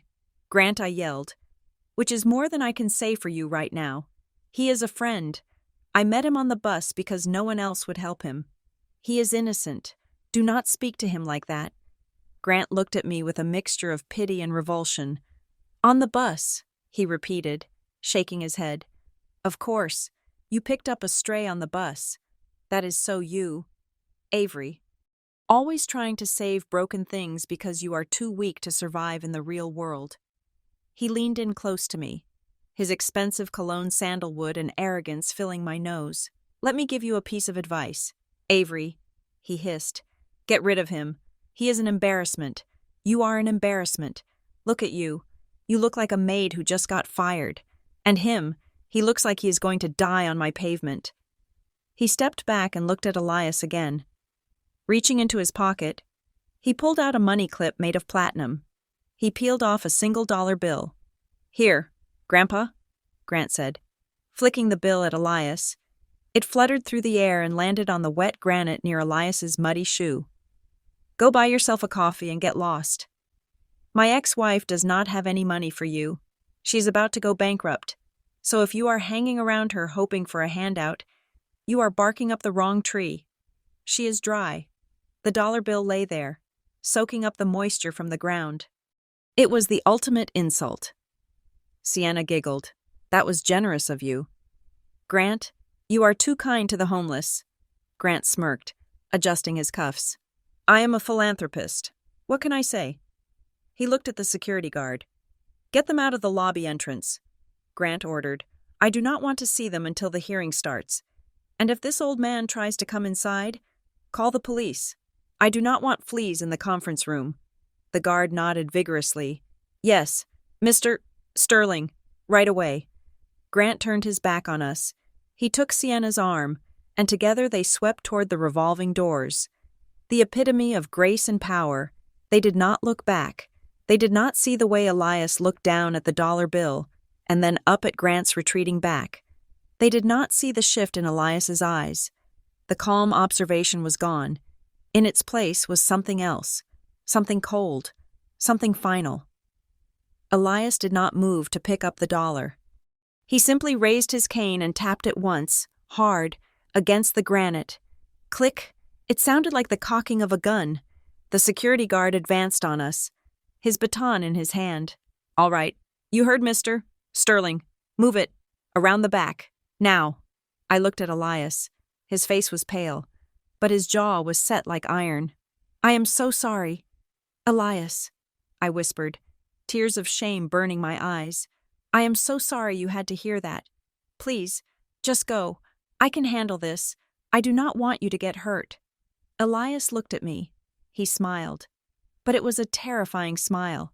It was the smile of a wolf who had just realized the sheep were trapped in the pen with him. Hurt, Elias said softly. My dear Avery, the only thing that is going to get hurt today is that young man's ego. He adjusted his hat. Come, he said, gripping my arm with surprising strength. We are not going to the back. We are going through the front door. But the guard, I stammered. Elias looked at the guard. He did not glare. He simply projected an aura of absolute, undeniable authority, young Elias said to the guard, his voice dropping to a tone of command I had never heard before. If you touch me, or if you touch this woman, you will be looking for a new job before lunch. Open the door. The guard hesitated. He looked at Grant's retreating figure, then back at the frail old man in the dirty coat who spoke like a king. Confusion flickered in his eyes. Elias stepped forward. He did not wait for permission. He walked straight toward the revolving door. Dragging me with him. Step aside, Elias commanded. And miraculously, the guard did. He stepped back, bewildered, his instinct for hierarchy short-circuiting in the face of Elias's inexplicable confidence. We walked through the revolving doors, leaving the wet gray morning behind, and entered the climate-controlled, marble-floored shark tank. Grant was waiting for the elevator, his back to us, laughing at something Sienna had said. He had no idea that the storm he thought he had left outside had just walked into the lobby. The conference room Grant had selected was not designed for privacy. It was designed for display. Located on the ground floor of the atrium, it was a glass cube known internally as the fishbowl. The walls were floor-to-ceiling transparent panes, allowing every junior associate, paralegal, and courier passing through the lobby to look inside. Grant had chosen this specific room for a reason. He wanted witnesses to his victory. He wanted the entire firm to see him finalizing the removal of the one blemish on his perfect record. We entered the room. The air conditioning was set to a temperature that felt like a meat locker. In the center stood a table made of a single slab of polished mahogany, long enough to seat 20 people. Grant sat at the head of the table, his back to the bustling lobby, claiming the position of power. Sienna sat to his right, opening a slim leather laptop and arranging her pens with the precision of a surgeon preparing to amputate a limb. Elias and I stood at the threshold. "Sit wherever," Grant said, waving a dismissive hand toward the far end of the table, "and put the old man in the corner. I do not want him touching the upholstery. That chair is Italian leather." I guided Elias to a chair near a large potted fern in the corner of the room, well away from the main table. He sat down slowly, leaning his cane against his knee. He kept his hat pulled low and buried his chin in the scarf I had given him, making himself small, shapeless, and easily ignorable. To Grant, Elias was nothing more than a pile of dirty laundry that had been accidentally left in a boardroom. I took the seat opposite Grant. The distance between us across the mahogany table felt like miles. Grant did not waste time with pleasantries. He reached into his briefcase and pulled out a thick document bound in a blue folder. He slid it across the polished wood. It stopped exactly at the edge of the table in front of me. "Sign it," Grant said. I looked at the folder. "What is this?" "It is a stipulated judgment." Sienna answered for him, her voice crisp and professional, the tone she used when speaking to someone she considered mentally deficient. "It outlines the terms of the divorce. We have expedited the process to save everyone the embarrassment of a trial." I opened the folder. The legal jargon swam before my eyes, but certain numbers and phrases jumped out at me. Waiver of spousal support, sole ownership, 0 division. I looked up at Grant. "You want me to waive everything?" Grant leaned back in his chair, tenting his fingers. "I am being generous. Avery, the document states that you walk away with no debt. I am absorbing the credit card bills. I am absorbing the lease termination fees. You leave with a clean slate. That is more than most people get. But the savings," I said, my voice trembling, "the money in the joint account, that is $50,000. Grant, I put every paycheck from the bakery into that account for 3 years. That was for our house. That money is gone," Grant said flatly. "Gone?" I asked. "How can it be gone?" "It was used to pay for lifestyle maintenance." He lied, his eyes unblinking, "and the rest was an investment in my career, which, legally speaking, makes it my capital. You were a dependent. Avery, your income from that bakery barely covered the grocery bill. You did not contribute to the asset accumulation. You were a passenger." My hands clenched into fists on my lap. A passenger. I remembered the nights I stayed awake helping him memorize case law. I remembered the flavor of the cheap ramen we ate so he could buy a better suit. "I paid for your bar exam fees," I said, my voice rising. "I paid for your first tailored suit. I paid the rent on that studio apartment for 2 years. While you were an unpaid intern," Grant slammed his hand on the table. The sound echoed in the glass room, causing a passing secretary in the lobby to look over. "And I paid you back by giving you a life you never deserved," he shouted. "I took you out of that trailer park mentality. I gave you a penthouse view. I gave you the title of a lawyer's wife. If you want to talk about accounting, Avery, you owe me. You owe me for the 5 years I dragged you up the social ladder while you kicked and screamed. Trying to stay mediocre, Sienna placed a calming hand on Grant's forearm. He shook it off, his eyes blazing at me. Sign the papers, Avery. And if I do not, I asked, if I get a lawyer, if I sue you for what is fair? Grant laughed. It was a dark, ugly sound. A lawyer? With what money you have $25 to your name.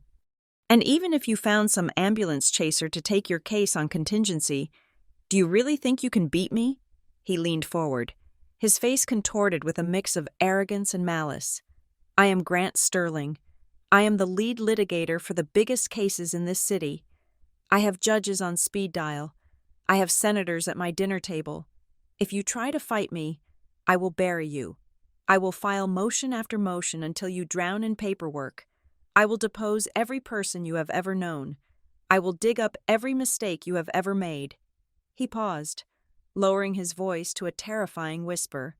And when I am done, I will make sure you never work in this country again.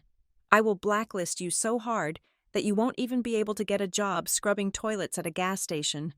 I will make you radioactive. Avery, no one will touch you. You will starve. I felt the blood drain from my face. I knew he could do it. I had seen him do it to others. I had seen him destroy a whistleblower's life last year, just to win a case for a pharmaceutical company. He destroyed people for sport. Sienna chimed in, her voice dripping with faux sympathy. He is right. Avery, look at the reality. Grant is about to be named a senior partner. He is the future of Harrington and Ford. Who is a judge going to believe a man with his track record, or an unemployed, emotional ex-wife who brought a homeless person to a legal meeting? She gestured toward the corner where Elias sat. The old man had not moved. He was just a dark shape in the periphery, silent and still. You are out of your league, Sienna continued. Just sign the paper. Take the clean slate. Go back to wherever you came from and find a nice, simple man who drives a truck. That is your speed. This, she waved her hand around the gleaming office. This is for the elite. I looked down at the paper. The pen lay there, waiting. It felt like a gun I was supposed to use on myself. Grant saw my hesitation and took it for weakness. He smiled, the tension leaving his shoulders. He thought he had won. He started to preen, his ego swelling to fill the room. You know, Avery, he said, his voice taking on a lecturing tone. You always lacked vision. You never understood the beauty of the law. You see it as rules. I see it as clay. He stood up and walked over to the window, looking out at the lobby, posing for the audience he knew was watching. I was the top of my class for a reason, he boasted, loud enough for his voice to bounce off the glass walls. I memorized every statute, every precedent. I learned from the masters. I know how to bend the law until it snaps in my favor, and then I know how to tie it back together so it looks like justice. He turned back to me, his eyes shining with manic pride. Do you know who my idol is? Avery. Do you know who I modeled my entire career after I remained silent? Staring at him with a mixture of horror and pity. Professor Elias Thorne, Grant declared, reverently speaking the name, the legend, the man who wrote the book on modern litigation. I read his treatises until the pages fell out.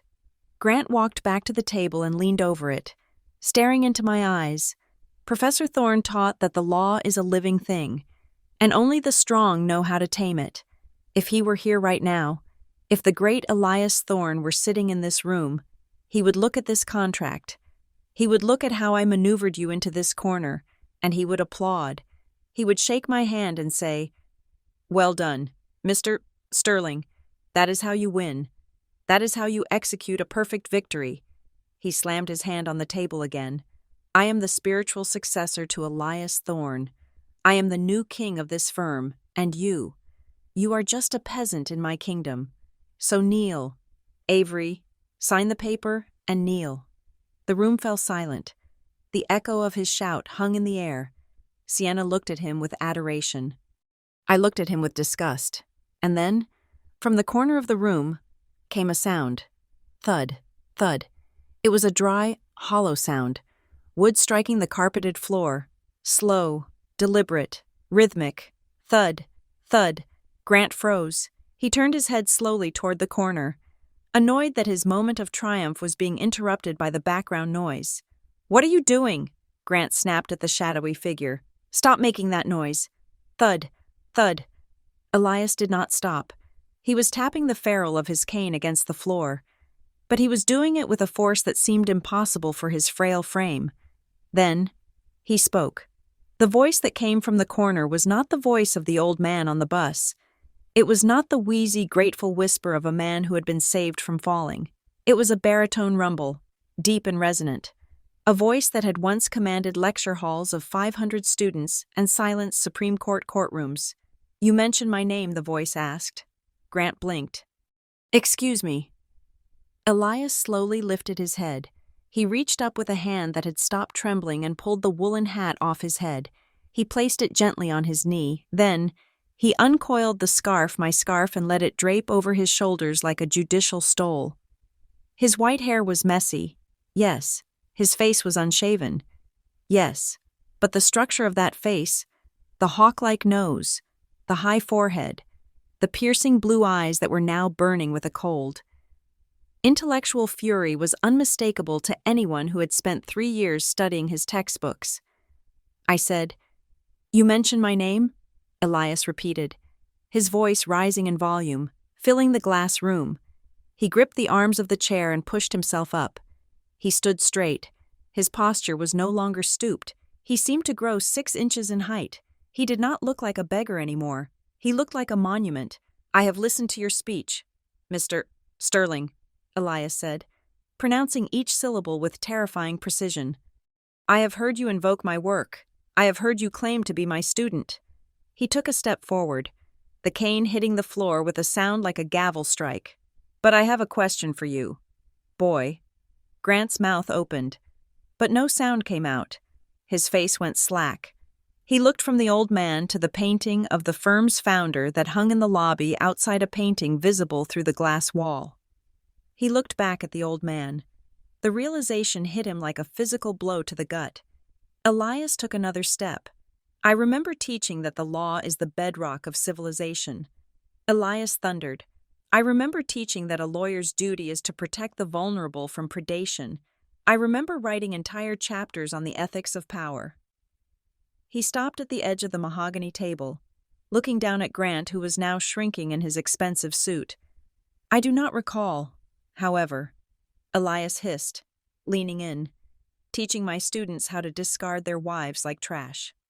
I do not recall teaching them to use my firm to bully women into poverty, and I certainly do not recall teaching them to throw ethics into the garbage bin so they can brag about their own cleverness." The silence that followed was absolute. Sienna dropped her pen. It clattered on the table. She was staring at Elias with her mouth agape, her face draining of color as she recognized the man she had called smelly moments ago. Grant was shaking. His brain was trying to reject what his eyes were seeing. This could not be Elias Thorne. Elias Thorne was a myth, a recluse, a billionaire who lived in the Hamptons. Elias Thorne was not a dirty old man he had just insulted in the lobby. But the eyes, those terrifying, intelligent eyes, they were the same ones that stared out from the cover of Thorne on Torts. Who do you think you are?" Grant stammered, his voice cracking, reverting to a defense mechanism of aggression. He stood up, his chair scraping loudly against the floor. He pointed a trembling finger at Elias. "You are an imposter. That is it. You are some crazy actor." "She hired?" Grant looked frantically at the glass walls, seeing people in the lobby stopping to watch the commotion. He needed to regain control. He needed to crush this. "Shut up," Old Man Grant screamed, his face turning purple. "I do not know who you are, but you are trespassing. You are harassing a senior partner." He smashed his hand onto the intercom button on the table. "Security. Get in here now. I want this man removed. I want him arrested. Drag this filth out of my office." Elias did not flinch. He did not back down. He simply watched Grant's meltdown with an expression of profound disappointment. Filth, Elias asked quietly. He reached into the pocket of his dirty coat. He pulled out the dollar bill Grant had thrown at him outside. It was still damp. He placed it gently on the mahogany table, smoothing it out with his thumb. You dropped this outside, mister. Sterling, Elias said coolly. I believe you are going to need it, because from where I am standing, this dollar is about to be the only asset you have left. The door to the conference room burst open. The security guard from outside rushed in, baton drawn, followed by 2 other guards. They looked ready to tackle the intruder. Get him, Grant shrieked, pointing at Elias. Get that old lunatic out of here. He is threatening me. The lead guard charged toward Elias. Avery, who had been sitting in stunned silence, jumped up. No, don't touch him. But she didn't need to intervene. Before the guard could lay a hand on Elias, a booming voice echoed from the lobby.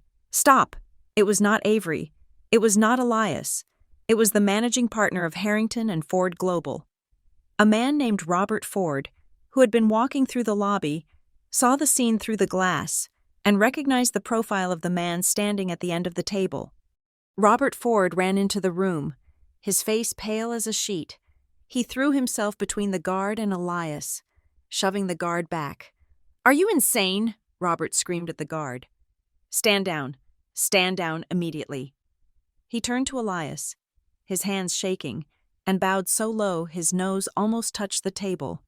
Professor Thorne, Robert gasped, breathless with terror. Oh my God, Professor Thorne, I am so sorry. We did not know. We had no idea you were in the building. Grant stood frozen, his hands still pointing in the air, looking like a statue of a man watching his own execution. The silence that filled the room now was not the silence of awe. It was the silence of a grave. The room spun, not literally, but the axis of power within those 4 glass walls shifted so violently that I felt dizzy.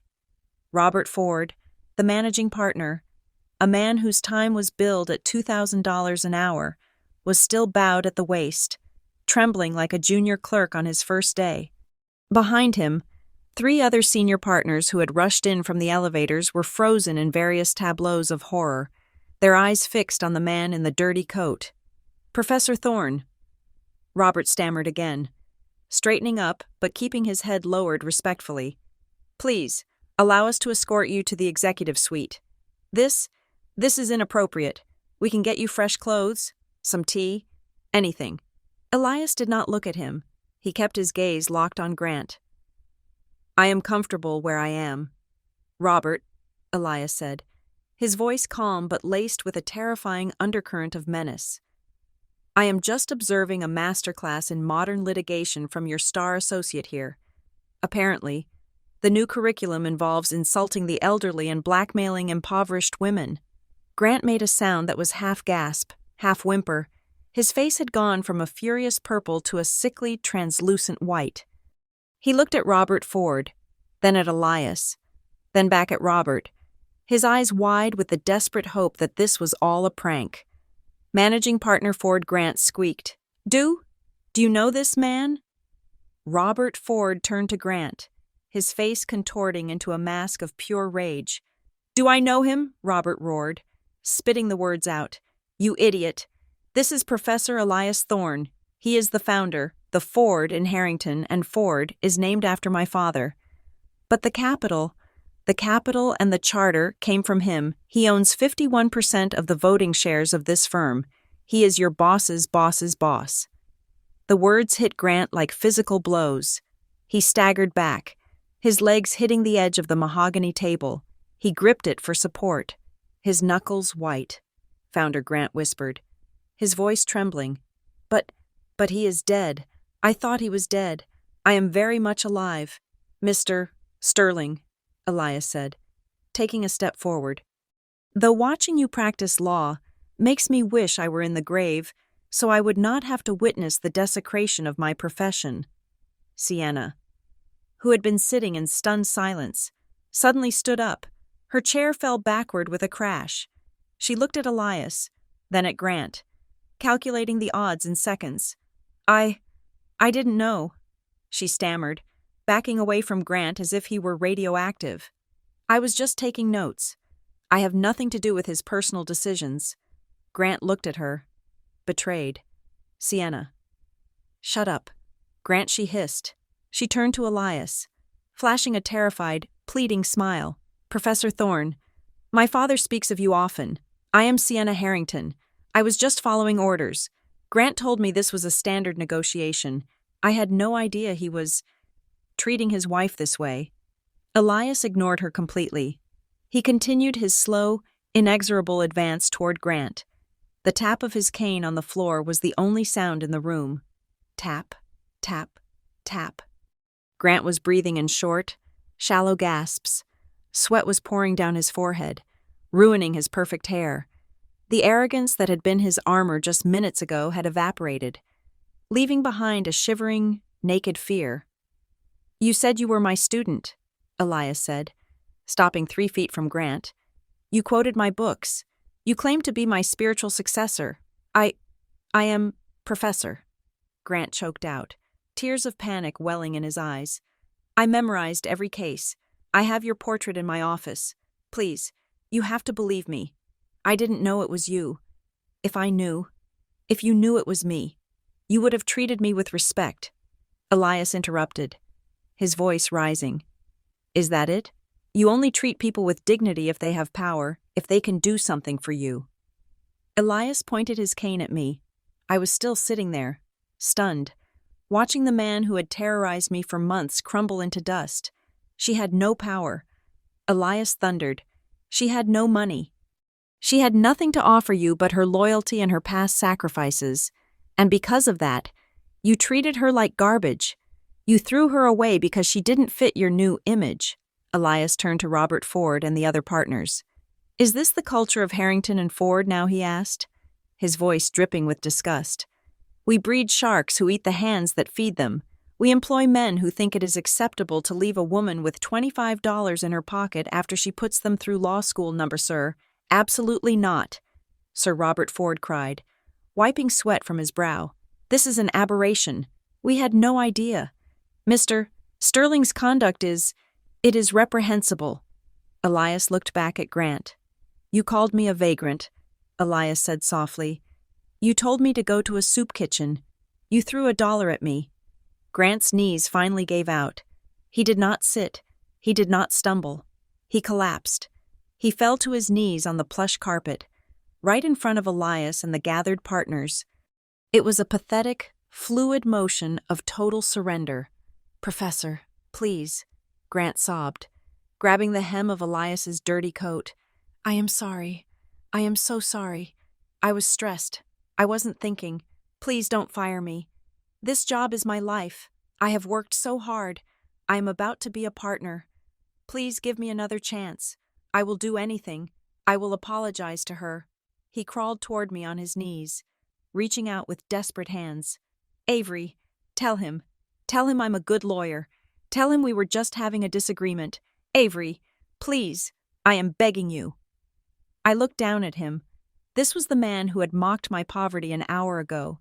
This was the man who had threatened to blacklist me. Now, he was crawling on the floor, weeping, begging the woman he called useless to save him. I felt a strange sensation in my chest. It wasn't a triumph. It wasn't joy. It was a pity. Pity for how small he really was. Without his title, without his money, without his arrogance, he was just a frightened little boy in a suit. I said nothing. I just looked at him. Elias stepped between us. He used the tip of his cane to hook Grant's shoulder and push him back. Away from me. Do not touch her, Elias commanded. You lost the right to speak to her when you tried to bully her into signing that fraudulent document. Elias looked down at Grant with eyes that were cold and hard as diamonds. You want to be a partner? Elias asked. Grant looked up, hope flaring in his tear-filled eyes. Yes, sir. Yes, please. Elias leaned down, his face inches from Grant's. A partner is a leader, Elias whispered. A leader protects. A leader serves. You are not a leader. Mr. Sterling, you are a parasite. You feed on those weaker than you to make yourself feel strong. Elias straightened up and turned to Robert Ford. Fire him, Elias said. The words hung in the air, simple and absolute. Grant let out a wail of despair. No, no, please, Professor, fire him immediately. Elias continued, his voice steady.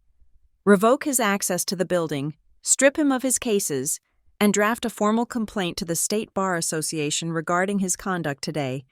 Attempted coercion, duress, unethical behavior. I will sign it myself. Robert Ford nodded vigorously. Consider it done. Professor. Security. The same guards Grant had summoned to remove Elias now stepped forward to grab Grant. Get your hands off me, Grant screamed, thrashing as they hauled him up by his armpits. You can't do this. I am the top biller. I bring in millions. Not anymore, Elias said calmly. Now you are a liability. Grant looked at me as he was dragged toward the door. His eyes were wide with madness. Avery, help me.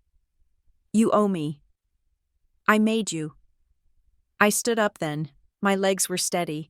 I walked over to where he was struggling. I looked him in the eye. You didn't make me.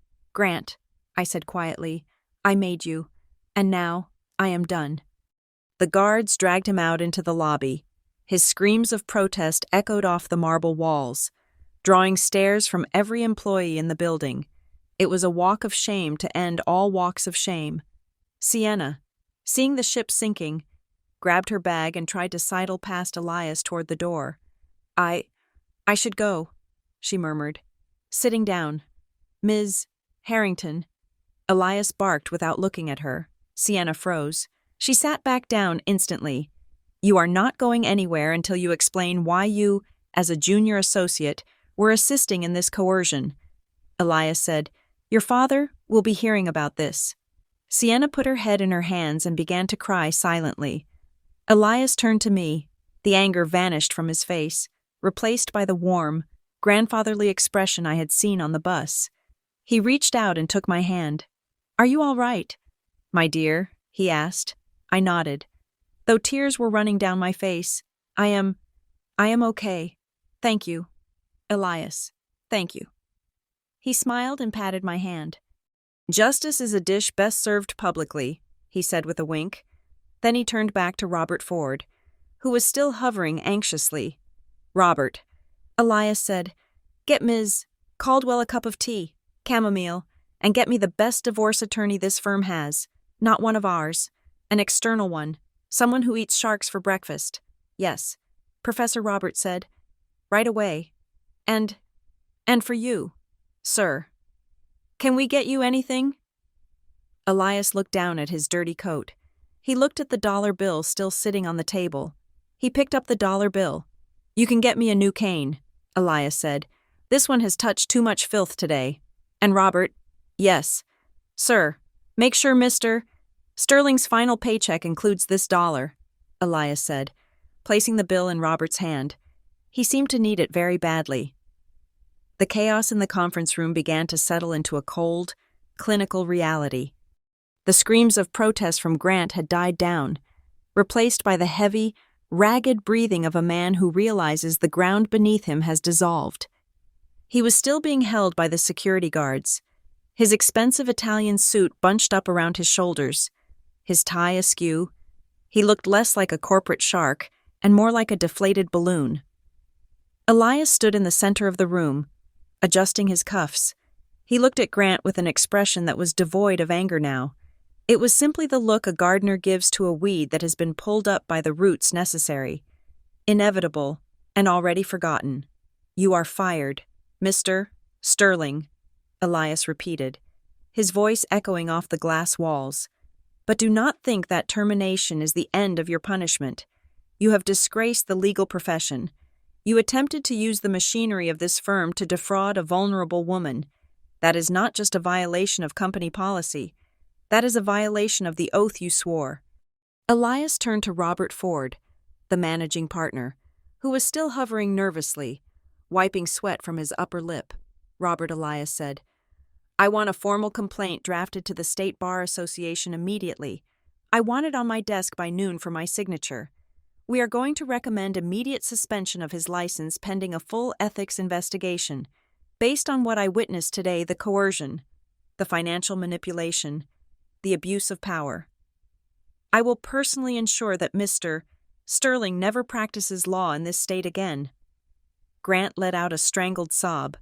The Bar Association, Professor, please, you cannot take my license. That is my life. That is who I am. Elias shook his head slowly. No, Grant. Being a lawyer was what you did. Who you are is a bully, and the legal system has no place for bullies.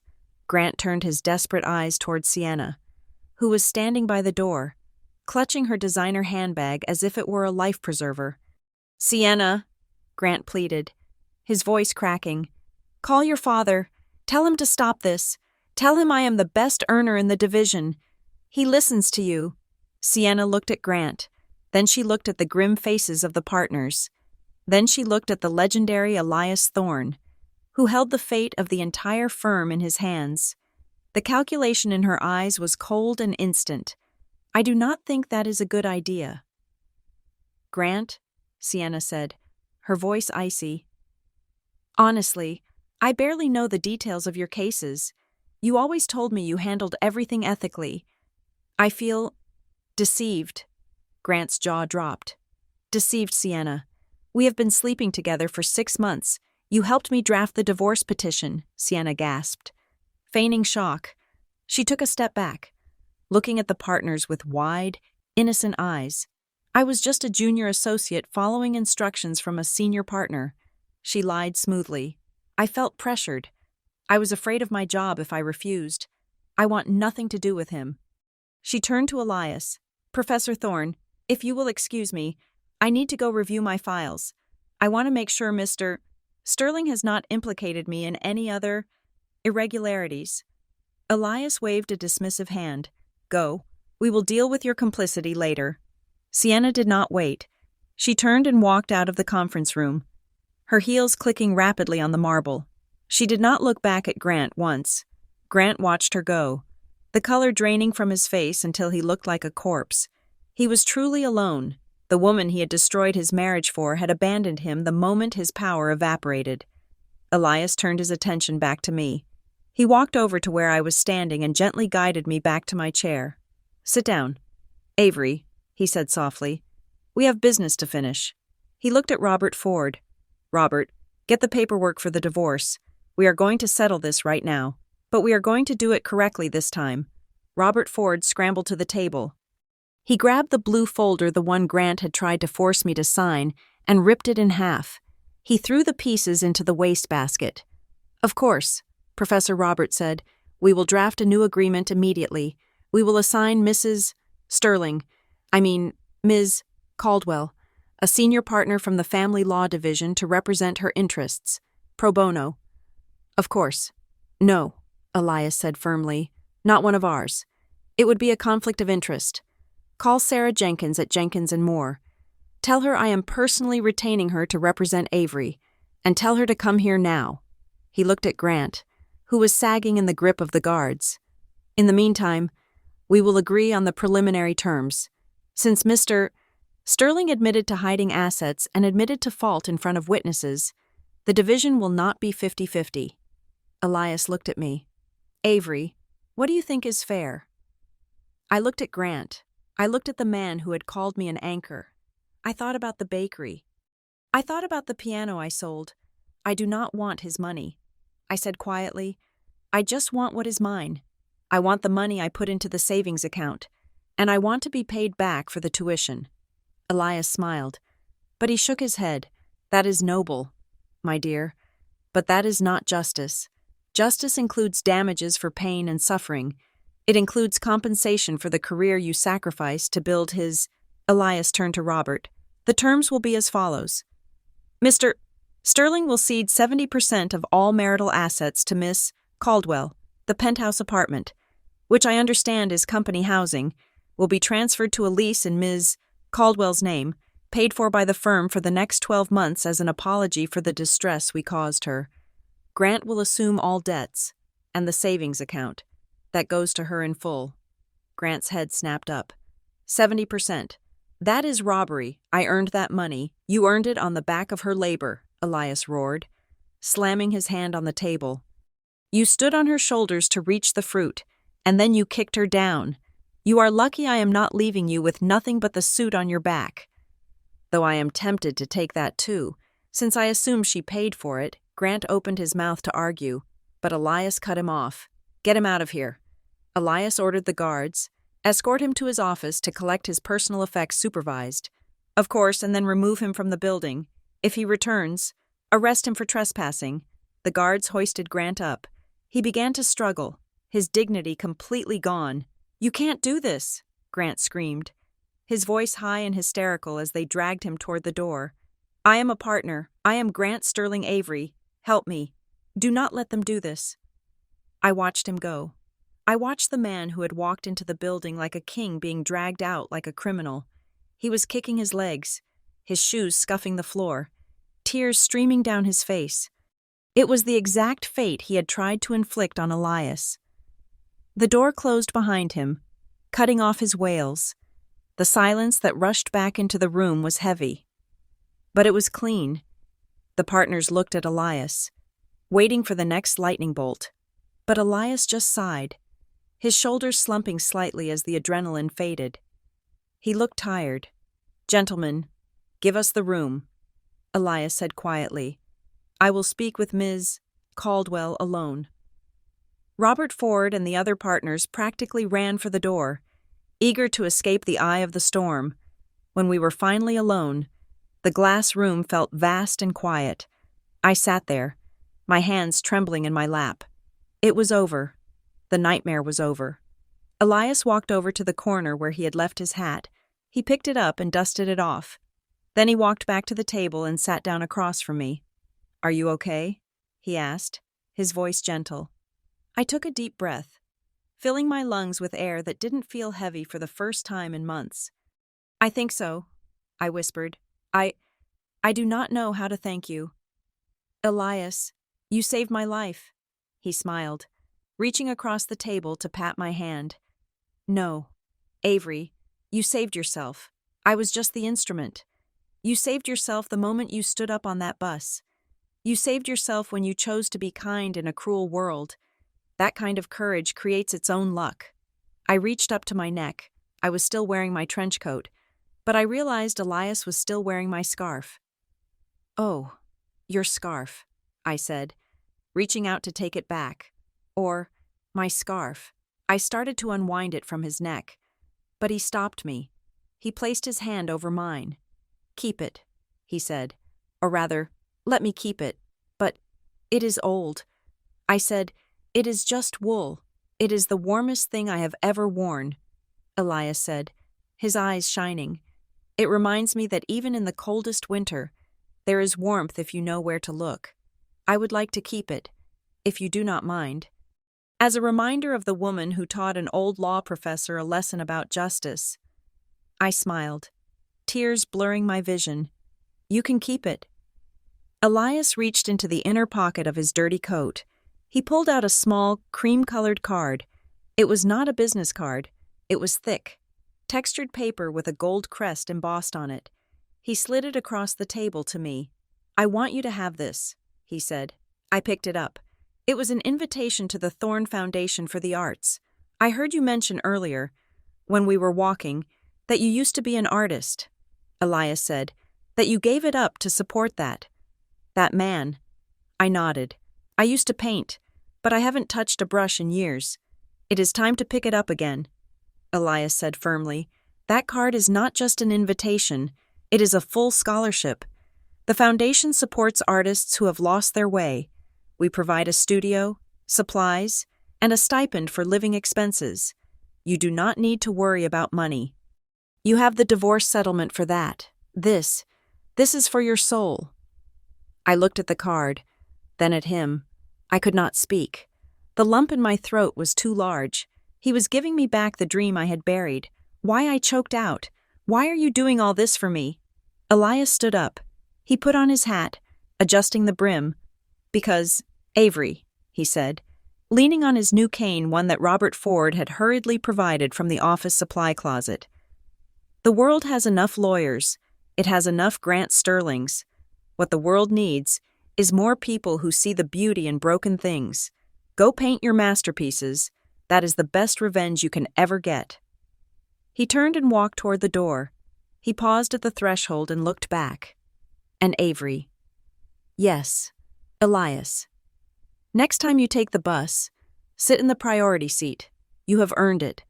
He winked, and then he was gone, shuffling out into the lobby, leaving me alone with a future that was suddenly bright with color. 6 months later. The air in the gallery smelled of oil paint and expensive wine. Soft jazz played in the background, mingling with the low murmur of the crowd. It was the opening night of my solo exhibition, titled The Long Winter. I stood in the center of the room, holding a glass of sparkling water. I was wearing a dress I had bought for myself, a deep emerald green silk that moved like liquid when I walked. My hair was cut short, a chic bob that framed a face that had filled out, the hollows of stress gone, replaced by the glow of health and purpose. The paintings on the walls told the story of the last 7 years. There were dark, chaotic canvases of gray and black that represented the years of sacrifice. There were sharp, jagged portraits of men in suits with no faces. And in the center of the room, the centerpiece of the collection, hung a large painting. It was a realistic depiction of the interior of a city bus. In the center, illuminated by a shaft of holy light amidst the grime, was an old man in a dirty coat and a young woman wrapping a gray scarf around his neck. It was titled The Anchor. A red dot sticker was already placed next to the title card. Sold. Elias had bought it 10 minutes after the doors opened. I excused myself from a conversation with a critic who was praising my use of light and walked toward the large glass windows at the front of the gallery. I needed a moment of air. I looked out at the street. It was a beautiful spring evening in New York. The trees were in bloom, and the air was sweet. A delivery truck was parked across the street. A man was unloading heavy boxes, stacking them onto a dolly. He wore a brown uniform that was stained with sweat. He looked exhausted. His shoulders slumped, his movements slow and defeated. He turned to wipe his forehead. For a moment, our eyes met through the glass. It was Grant. He looked older. The arrogant shine was gone from his eyes, replaced by a dull, flat resignation. His hair was thinning, and he had gained weight in the face. The look of a man who eats cheap food and drinks too much to forget his failures. He saw me. He saw the gallery. He saw the crowd of well-dressed people behind me. He saw the dress I was wearing. He saw the diamond earrings bought with my own money sparkling in the gallery lights. He froze. He stood there on the sidewalk, holding a box of frozen fish, staring at the woman he had thrown away. I waited for the anger to come. I waited for the fear. I waited for the satisfaction of seeing him low. But none of it came. I just felt peace. He was a ghost, a memory of a bad dream that I had woken up from. He was just a man who had made a mistake that cost him everything, and now he was paying the bill. Grant lowered his eyes. He could not hold my gaze. The shame was too heavy. He adjusted his cap, picked up the box, and turned away, pushing his dolly down the street, disappearing into the crowd of ordinary people he used to despise. I watched him go until he was just a speck in the distance. Then, I smiled. It was a smile that started in my heart and spread to my lips. A genuine, radiant expression of freedom. I looked up at the blue sky above the city skyline. I thought of Elias. I thought of the bus. I thought of the $25 that was once my entire world. I turned my back on the window and walked back into the light of the gallery, ready to greet my guests. I was Avery Caldwell. I was an artist, and I was finally, truly, home. Thank you so much for listening to my story. It has been a long journey from that cold bus ride to where I am today, and I am so grateful to share it with you. I would love to know where you are tuning in from right now. Please leave a comment below with your city or country, so we can see how far this story has traveled. If you enjoyed seeing justice served, please make sure to subscribe to the channel Scarlet Revenge Stories. Hit the like button and smash that hype button to help this video get recommended to more people who need a little hope. Until next time, remember kindness is never wasted.